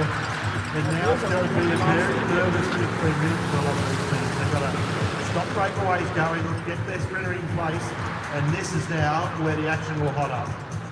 It certainly will. It's a warm evening as it is. You see the Adelaide CBD in the foreground moments ago. It really is a lovely night here. We've got a great crowd around the streets here. One big peloton, minus 3 riders. They are still off the front. They've been off the front for the majority of the night. It's Red Bull Bora Grower. The 3 leaders, they go through the start-finish line once again. The clock ticks over. A reminder, it's 1 hour plus 1 lap. We're on 45 minutes. So we're in the dying stages now, Rick Fulcher. And this is crunch time for the trio. They're committed, but now they've got to commit a little bit more. It's make or break now for them. They're going to now lay it, as I said, all on the line. They've been keeping themselves under control till now, but now it's all or nothing if they want to have a chance. They've got to come away from tonight's racing with some prize money, with some legs under there, get ready for their week ahead. But now it's either we're going to commit to this or we're going to just roll until the peloton catches. But whatever's going to happen, it's going to be exciting. As we get close to the finish, you will need to stay well back from those barricades, because coming down Rundle Street here, they'll be doing 75 plus kilometres an hour, and we don't want there. But at the moment, Red Bull Bora Hansgrohe got it all in control with Sam Wellsford sitting back there in Australian National Champions colours. Just behind them, we see the former world champ, I think it was Mikhail Kwiatkowski from Ineos Grenadiers. I also saw the teammates of Jay Vine, UAE Team Emirates, XRG, also starting to sort of prop themselves, if you like, just behind the Red Bull Bora Hansgrohe squad. And as you mentioned, the predominantly yellow colours, there is a spot, but his mark, this one, a bit of a touch there, Volvos. All good. The riders are starting to jostle though, aren't they? They are starting to jostle a bit more for position now. They are. You see the UAE Team Emirates team, they're starting to fight up the front. Lino Trek, we've got a couple of riders. Ineos Grenadiers, as you said, this is now where they're all getting nervous, because as they got the break control, they're trying to put their sprinter in a position that he's protected, that he's out of trouble, but he's not been exposed too early. So that's where it gets a little bit dangerous as well. When you've got 3 or 4 teams fighting for the one position on the road. Sam Wells today looks very calm sitting back there. He knows what this takes. But you mentioned some of those riders' experience of Kowski, the former world champion, where he beat Australia's own Simon Gerrans on that year. But he's got the experience to lead his team around as well. But they're all fighting for the same space on the road. Well, that's it. If you're on the team of Ineos Grenadiers, you do what you're told if you've got Geraint Thomas and Mikhail Kwiatkowski. So the gap has come down. We're just hearing through race radio 17 seconds. 17 seconds now. So they've just knocked about 6 seconds off this trio. Word will filter ahead to them. They'll know the gap is closing in, but they won't give up. They can't give up. They've been out there for most of the evening, and they will carry on, and they will hope that they're going to need a mini miracle if they're going to stay away, and that's what they'll be hoping for. Yeah, and I think the miracle's gone past them. They're just now waiting for the inevitable. But it's not so easy. You see now they're backed off a little bit because they don't want to catch them early. They'll probably got the notice that they'll reel them in a little bit too quickly. So we'll just leave them out there yet. There's still 12 minutes to go. We don't want to bring them back into the fold. And these 3 riders, they can do nothing more but swap off together and commit and hope that the peloton does it. But I think it's a forlorn hope as Red Bull Bora have controlled this race from nearly the start. Well, LeBron is giving in. You just see a little bit of rock and rolling of the shoulders there. He's committed. He is committed, the young 22-year-old. So he's prepared to do his bit out in front. Red Bull Bora Hansgrohe, they're working. They are working. You can see the expressions and the same thing, the rocking and rolling. So they are giving it everything now to bring this trio back. It's not a foregone conclusion. There's no red carpet for the sprinters teams. They've got to work for this to bring back this trio. They have indeed, and they've got to be careful that they've still got a few of their main riders to Sam Wellsford at the end. But they are working. You can see on the front there, the head's rocking, the shoulders are rocking. They're not doing it. The other teams are saying, well, this is good for us. Ineos Grenadiers, they're up there as well in group numbers of 6 or 7. The leaders will come through the line, and now the peloton. They had them at 16 seconds. That's enough. They don't need to bring them back just yet. When they decide to bring them back, they will. And right now, it's getting their sprinters in a position and keeping them safe. They are, and that is one of the key factors. Keep them safe, keep them out of trouble, keep them at the front. The sprinters know that. They know where they've got to be. But not all sprinters are made the same, are they, Rick? Some like to make their move up at the last minute. Some like to be there, like Sam Wellsford, and I guess he's giving respect to his teammates who have done a mountain of work. They've done the majority of the work on the front, so he's going to stay at the front with his teammates, and he knows he gets an easier ride. He might have to box on a bit towards the end because he won't have his whole team at the end, but he knows he gets an easier ride if he can stay near the front. He does, and then there's other riders who don't really have a support team. They're going to cherry pick. They're going to pick the best team, lead out, dump on the back of them, take proper change as need be, and they're going to pick their way through. The other thing to be careful looking at this finish straight, it's a long downhill. If you go too early at these speeds, they'll come past you, so you've got to time it right. And that's the other thing sprinters possess, patience. Yeah, you do. You need to have patience, you need to have poise, and sometimes that's experience. And sometimes you just see young sprinter first onto the scene, so much confidence, so much composure, and they deliver. Earlier, the Frenchman, we mentioned him before the start, Brian Cockart, who won his first World Tour race here at the Santos Tour Down Under. I think this is just in the middle of the peloton, actually, right at the front, Brian Cockart, for cockiness. I don't think this suits him the best. I think he needs a bit more, he needs a bit more of the washing machine effect, and if he can box on, but I think the straights are a little bit too long for Cockart tonight. I think he's the type of rider that wouldn't mind a corner 300 metres to go, or less than that. 3 leaders led by the Frenchman Labrosse through the start-finish line once again. The gap is coming down. Rick, we saw a glimpse then of the peloton, and here they come through the start-finish line as well. The other thing I noticed today, why the peloton focused on this leader, down to 12 seconds. Sam Welshman only has 3 teammates in front. He had 6. Now he's down to 3. The other rider who I saw just starting to make up the front, Phil Bauhaus. Now again, this sprint may be pure sprint not, but he knows how to hustle and bustle. So Bauhaus and his team, I started seeing them make their way to the front. Well, the stage he won into Tanunda a couple of years ago was it was a pretty straight, clean run. He did a bargy, and he delivered in spades at Phil Bauhaus. He really did.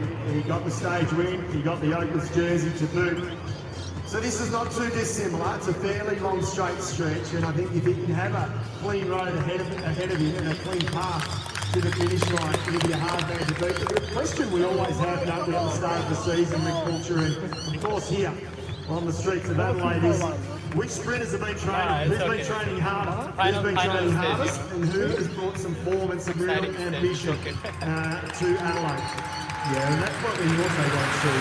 What all those programs come here. This is trained for the next race or the race after. The Australians always come here ready to go. They have the national championship recently. So you're exactly right. It's Hugh Stockford leads for today. But at the moment, you can see, instead of start, everyone wants to win. They want to set the scene, build the confidence. So now Lidl Trek have got some riders up the front. They have. So for almost the very first time, Red Bull Borahans Grower, they haven't given up the lead, but they're starting to be swamped from other teams now. You mentioned Lidl Trek. The Ineos Grenadiers, they've got some motivation. They're on the far right of our screens. And they are just sitting in the sweet spot at the moment. They're right there. They've only got 3 riders though. And I think it's Garrett Thomas down in the middle of the pack, so he probably won't push his way towards the front. This is a good sort of open up of the legs for the former Tour de France champ. Lidl Trek though, on the move as they go through the start-finish line. So all the work that Red Bull Borahans Grower have done, now Bahrain victorious. Phil Bauhaus, we said there. Lidl Trek, is it the young rider Philipson up there they're looking for? They certainly got confidence in someone. These 3, their days are numbered. They've got just over 5.5 minutes to go. The peloton's got them in control. But all race, we've seen Red Bull Borahans Grower. Now, we've seen a whole mixture of teams come to the fore. Who are they setting up for their team? But certainly now, Sam Welshman is caught up in that washing machine effect. Well, they've got to get the timing right. They've got to get the timing right. And I'm talking about the peloton.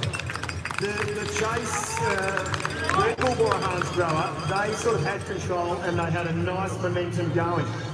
But all that's changed now. They've got them close to their sides, but look, there's no one team on the front. You've got one rider off the front. He's trying to do his bit. You've got Bahrain victorious. You've got Lidl Trek. So they can't afford to pause at all, the peloton. They cannot afford to take the foot off the pedal, because if they do, and this trail gets another 6-7 seconds, they've got a slight window. They've got a slight window of opportunity. And now we see a rider off the front from Israel Premier Tech. And now we see Team Adelaide East Park. They're coming up as well. So as you said, there's not one team dominating. The Ineos Grenadiers there.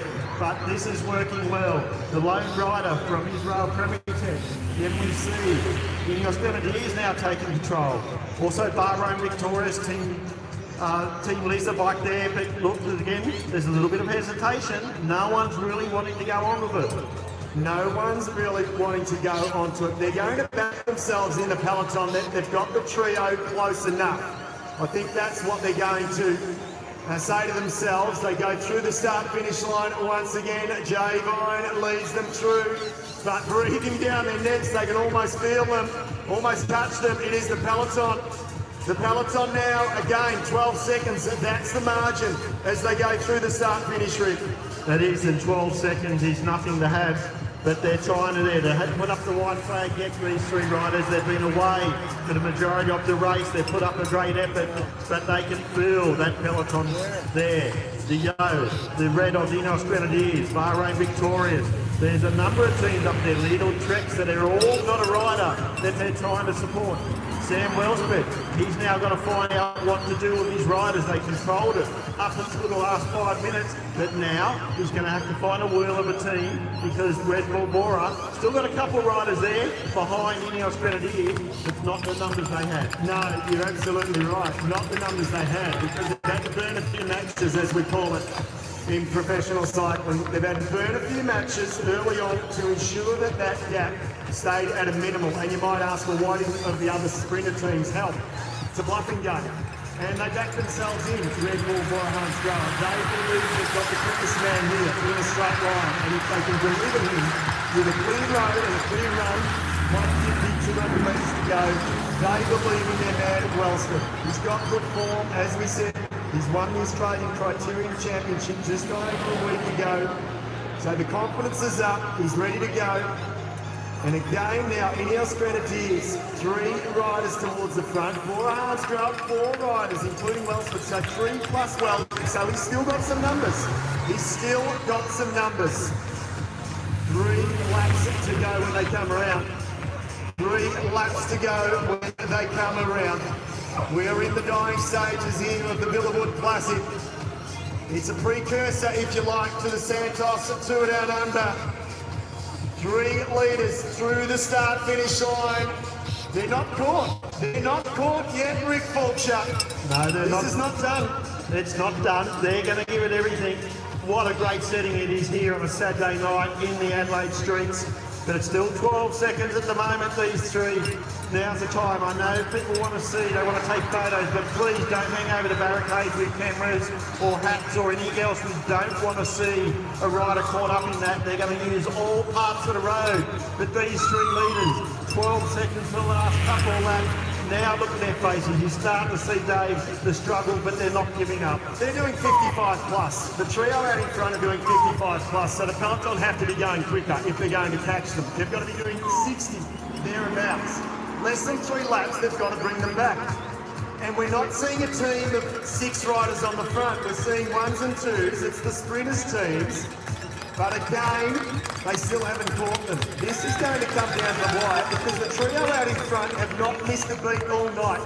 Oscar Onley on the front now, Labrosse the Frenchman and Jay Vine. They have committed to each other and they have committed to the cause. Yes, they're just dangling there and I still think they'll be swallowed up, but it is going to be very tight. So now the peloton, but as you said, there's not one team dominating, and what that means, it also gets very messy at the front because you've got a number of riders fighting for position, whereas normally when a team controls it, there's a little bit of order in the chaos. But right now, I'm seeing team after team that these 3 riders get behind them around the streets of Adelaide, if you can see them out there as well, because they look behind. Oscar says they're coming, but they're still not going to give up. Oh, this is impressive. I've said it already, but Onley, stage winner on Willunga, he's obviously keen to open up the legs, get the body going. And is that Taco van der Hoorn, the great Dutchman, an incredible stage win in the Giro d'Italia a few years ago now on a long breakaway effort. 3 leaders through the start finish. There's the peloton. Now they've closed in a bit more. They've got them in their sights. They are hunting them. They've been hunting them all night, but now they're starting to close in. You see on there, there's riders now into Marche Wanty, Dion Smith. Matt Keenan said in presentation last night, Taco Van Horn, the best name in the peloton, but have they got confidence in Dion Smith? We know in certain races there he's up there, and he's one of the riders, and to put their teammates on the front, that means he's given them said, I've got good legs, so now they're committing. But again, as you mentioned, Dave, no one team controlling the peloton, but they've got to be controlled. Jake Alula up there as well. So a number of teams all up there in the mix, just trying to find where their leader is, but they also can't see where they are. It's just a mixture of teams, a mixture of riders. Sam Wellsford, he's about 25 back at the moment. He's a little bit back, isn't he? He's trusting his teammates. He's trusting his teammates. They will be coming around to receive the bell for the final lap. We are into the final lap almost now. 3 riders off the front, and there's an attack now. An attack out of the peloton. This is a big move, so the sprinters teams, they are not having it their way just yet. Now that looks like a rider, Movistar rider it is. So some of these teams are upsetting the sprinters teams and they're causing a bit of chaos. So now it's two in front, Vine and Onley. The Ineos Grenadiers got 3 riders there, Dave, but they're certainly not having it their own way. Well, that's not now. Tesfazion there, the Eritrean. The rise and rise of Eritrean cycling. Wow, they are exciting to watch. They're exciting races. And he will close up the gap here, Tesfazion, but the peloton's on his wheel. The peloton is all together. Peloton all together. So Ineos Grenadiers, they get the bell. Who are they setting up for? Could it be Ben Swift they're looking for? So that's what they're going to try to work out who it may be. They've got 3 on the front. And then you see, we're seeing where Wellsford is. Cam Scott, they're all a bit back at the moment. So now they're going to be up over 60, up to 55, 60k an hour. And they're trying to control it now. Red Bull Bora Hansgrohe back on the front. Wellsford has found himself in 3rd position. He has, just like that, Wellsford. He's had to box a little bit to hold position here. He's running out of men. Bahrain victorious for Phil Bauhaus. There towards the front as well, and they've still got some numbers there. And I think Ineos Grenadiers could be riding for Sam Watson. They might be riding for Watson here, so we're going to wait and see. But oh, it is a tussle at the front. That is Red Bull Bora Hansgrohe. They're trying to keep Wellsford out of the mix. The Bahrain victorious are having numbers there. They're boxing in, crowding Wellsford. He won't back out though. Now it's getting there. You see Red Bull, he swings over at these Bahrain victorious. Wellsford's now have to switch trains. He's got 1 rider there left. And Bahrain victorious, but they're sprinting full on now as they head up into East Terrace. Wellsford sitting there at the moment. He's got 1 rider only, but there's a mix of little trek. There's some Ineos Grenadiers, Jumbo Visma. Right, Picard I think is up there as well. So Wellsford in 2nd, and now they're coming from everywhere. It's going to be into the last corner. Wellsford's in front on his own feet as he comes into home straight. There's going to be a long sprint. Oh, there's a big crash on the final corner. Wellsford won't be aware of that. He sprints towards the line. Wellsford, and he delivers on the streets of Adelaide.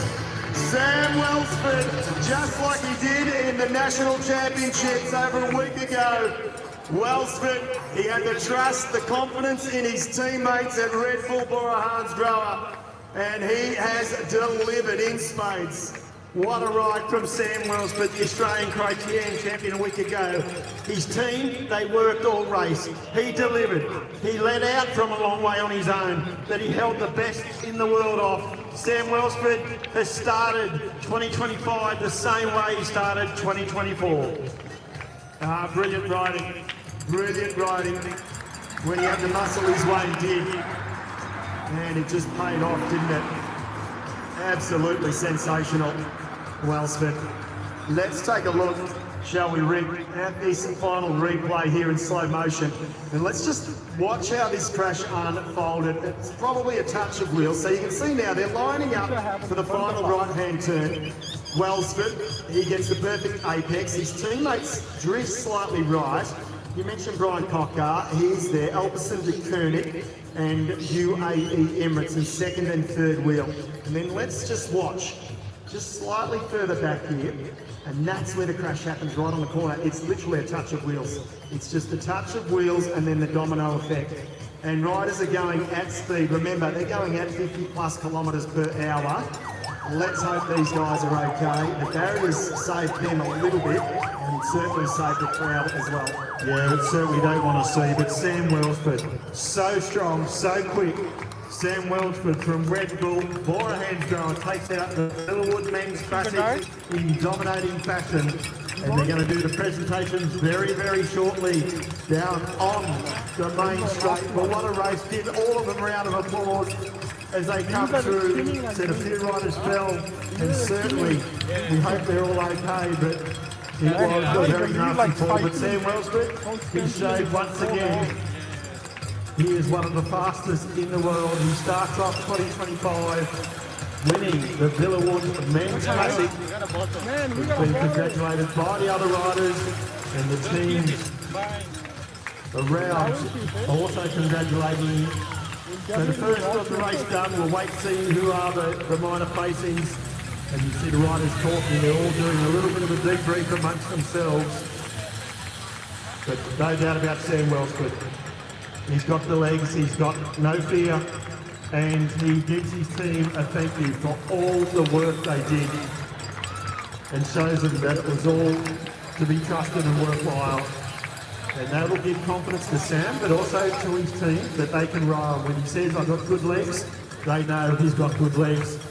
He's getting the thanks of the crowd and the other riders. And shortly he'll be coming along.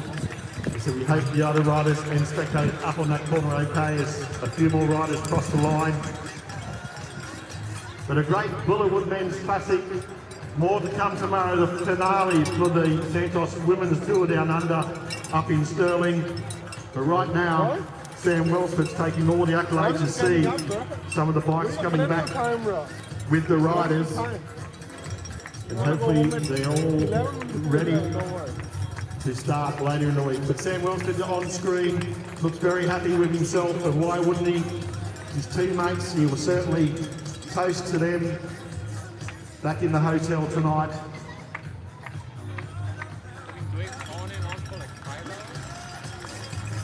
So we're looking for Sam Wellsford. He makes his way, he's making his way round up in these territories. He'll certainly come down towards the finish. And we'll see Matt Keenan waiting for him. So back on there, we see on the TV screens on the live channel, the lead out there, Wellsford. He hit the front from the top of the straight. And then they're going there, and you see just back further in the peloton, just a clip of wheels on the corner, and that just set a concertina effect. And they hit those barricades very, very hard. Some spectators there, we hope they're okay. But already you can see the torn jerseys. So we hope they're okay, but Wellsford, he's now making his way back down on the Rundle Street where Matt Keenan will be waiting for him. The winner of the Villawood Men's Classic here for 2025. And a great way to start for that team. Minor placing still yet to come up. There was a number of riders we saw up there, Phil Bauhaus. But on the screen, Wellsford congratulating and thanking his teammates. They do all that work just to set him up.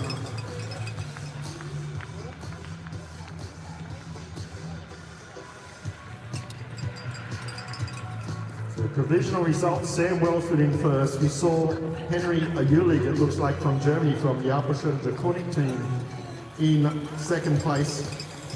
But they're provisional, the judges are doing Wellsford. You see finding some friends in the crowd.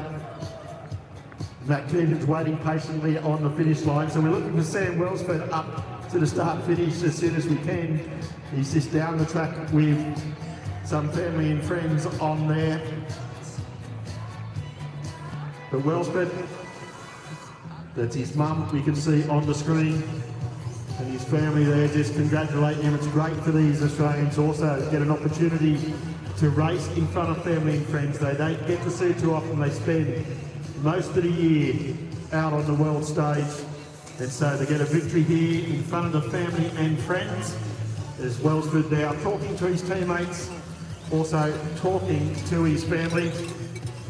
And shortly, we're waiting there for Sam Wellsford. Winner of presentations will be up on the start finish. Sam Wellsford, the winner of the Villawood Men's Classic. Now with Matt Keenan.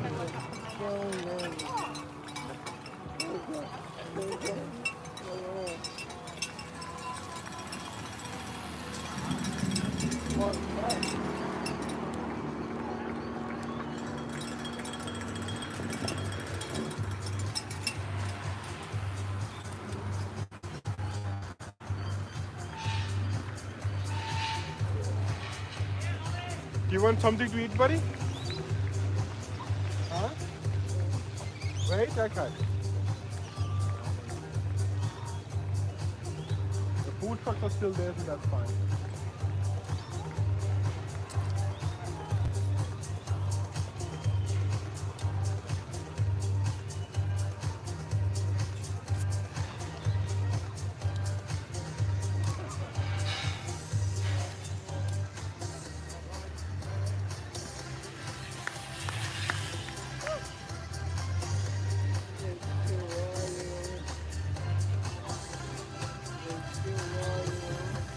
I don't know why they're just chilling.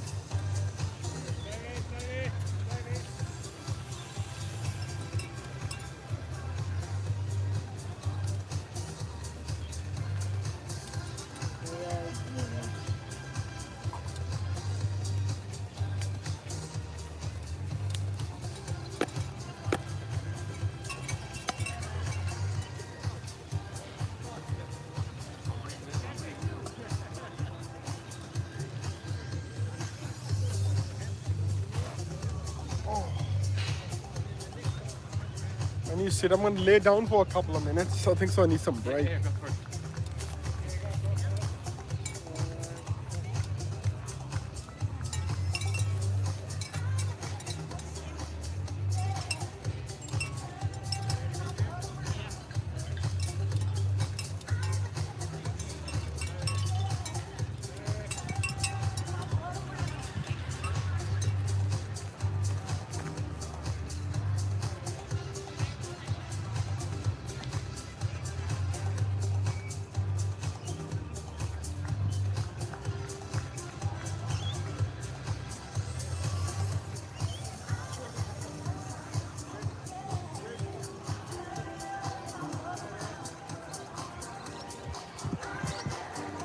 So that was the interview with the winner of the Billwood Men's Classic, Sam Wellsford, with Matt Keenan.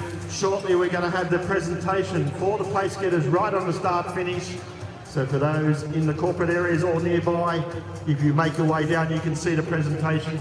A fantastic race, a fantastic showcase of the streets of Adelaide here in Rundle Street up in East Terrace. We hope they're enjoyed. The presentation will be made very shortly by Dave McKenzie, who's down there ready on the roadway as they're waiting for those place getters. Don't forget tomorrow, the finale of the Santos Women's Tour Down Under in Stirling. And then on Tuesday, we'll see stage one of the men's. But right now, we're getting ready for the presentation of the top three. Been a fantastic night here in Adelaide. The crowd has been once again brilliant, and we hope you enjoyed seeing the world's best men and women back here on the streets of Adelaide. And very shortly, as I said, we'll do the presentations for the three place getters as the riders also make their way back to the tour village and their accommodation at the Hilton Hotel. Their job is done, and the top three place getters are waiting shortly. But a great day's racing. The average speed was very, very high. We saw Sam Wellsford take control in the final straight and showed his strength by leading out from a long way out, which is not normal sprinters want to do. He's in great form. We hope to see that continue next week. But also now the other teams will be looking to take a win back off that Red Bull Bora Hensgrove team in the week ahead.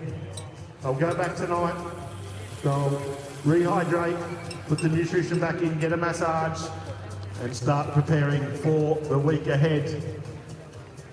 But the winners will be here very shortly. I saw Sam Wellsford not far around, and Dave McKenzie will then be making the presentation. So please make sure you stay around here, and we hope those watching around Australia on TV enjoyed what was a fantastic spectacle.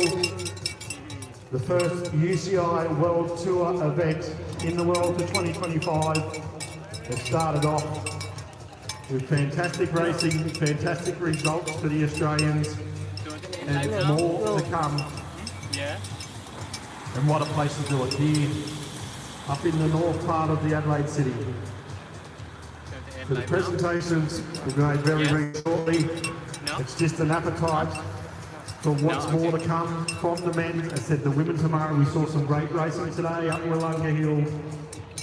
So get out tomorrow for those in Adelaide and those at home around Australia. Make sure you tune in every day to the stages of the finale tomorrow for the Santos Women Tour Down Under, and then for the men starting Tuesday and going all the way through to next Sunday. You can watch it live on TV around the nation, as well as be here in person.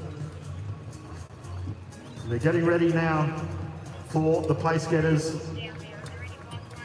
to come up. And we want everyone to recognise what a fantastic race and spectacle these athletes put on. And looking at their faces, you know they've worked hard here today to get these places, and it means a lot to their teams, for their confidence going ahead. We hope they're also up there that the people involved in the accident have been treated and okay. It's part of bike racing, unfortunately. It shows you how committed they are. It's Sam Wellsford and his Red Bull Warrior Handrail team. Started off with a win in fine fashion, and that will augur well. He did it last year here on these very roads for the very first time with that team. He's had 4 months under his belt. And now they start off 2025 in the same fashion. And we'll be looking forward to continue that out on the roads here in Adelaide and up in the surrounding areas in the week ahead.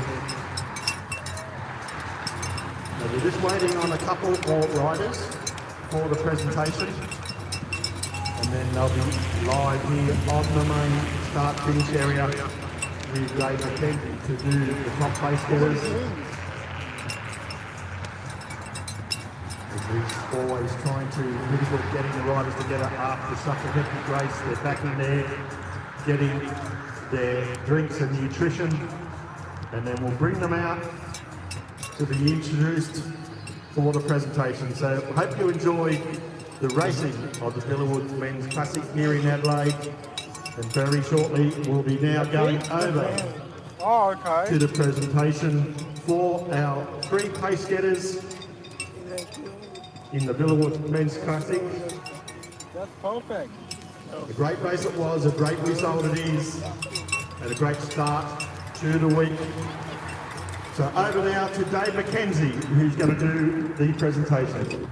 Thank you, Rick, and welcome to the winners' presentations for the Villawood Men's Classic of the 2025 Santos Tour Down Under. Helping us today with the presentations will be Cade, Evan and Harrison, who are young and up-and-coming cyclists, and we love having these young kids helping us out on stage today and throughout the course of the 2025 Santos Tour Down Under.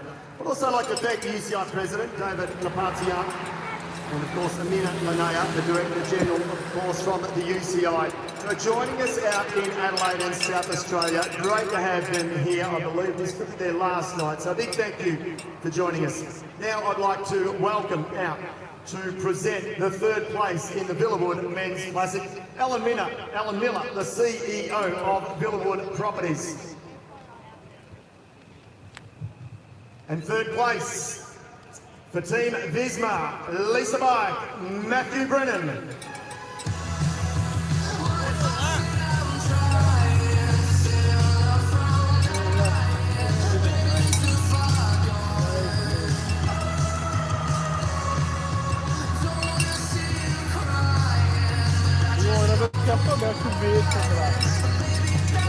Congratulations, man. Great ride, great sprint. Now to present 2nd place in the Villawood Men's Classic. Please welcome Lucy Hood, MP member for Adelaide. And 2nd place for Alpecin de Koenig, Henri Ulig.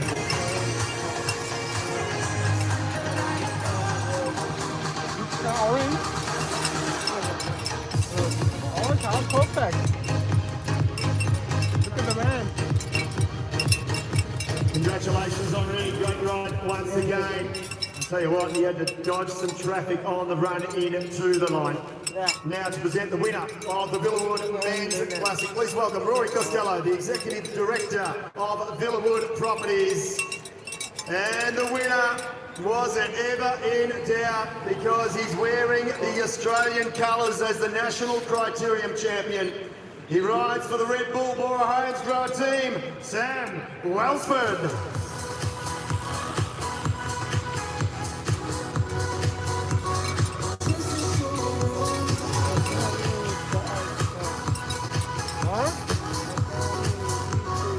Yeah, I know.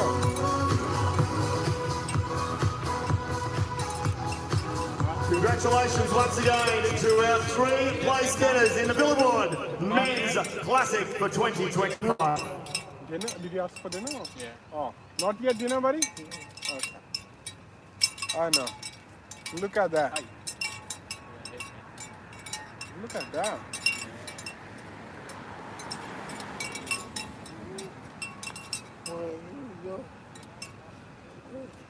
He's lost. Stop. Stop the live? Okay,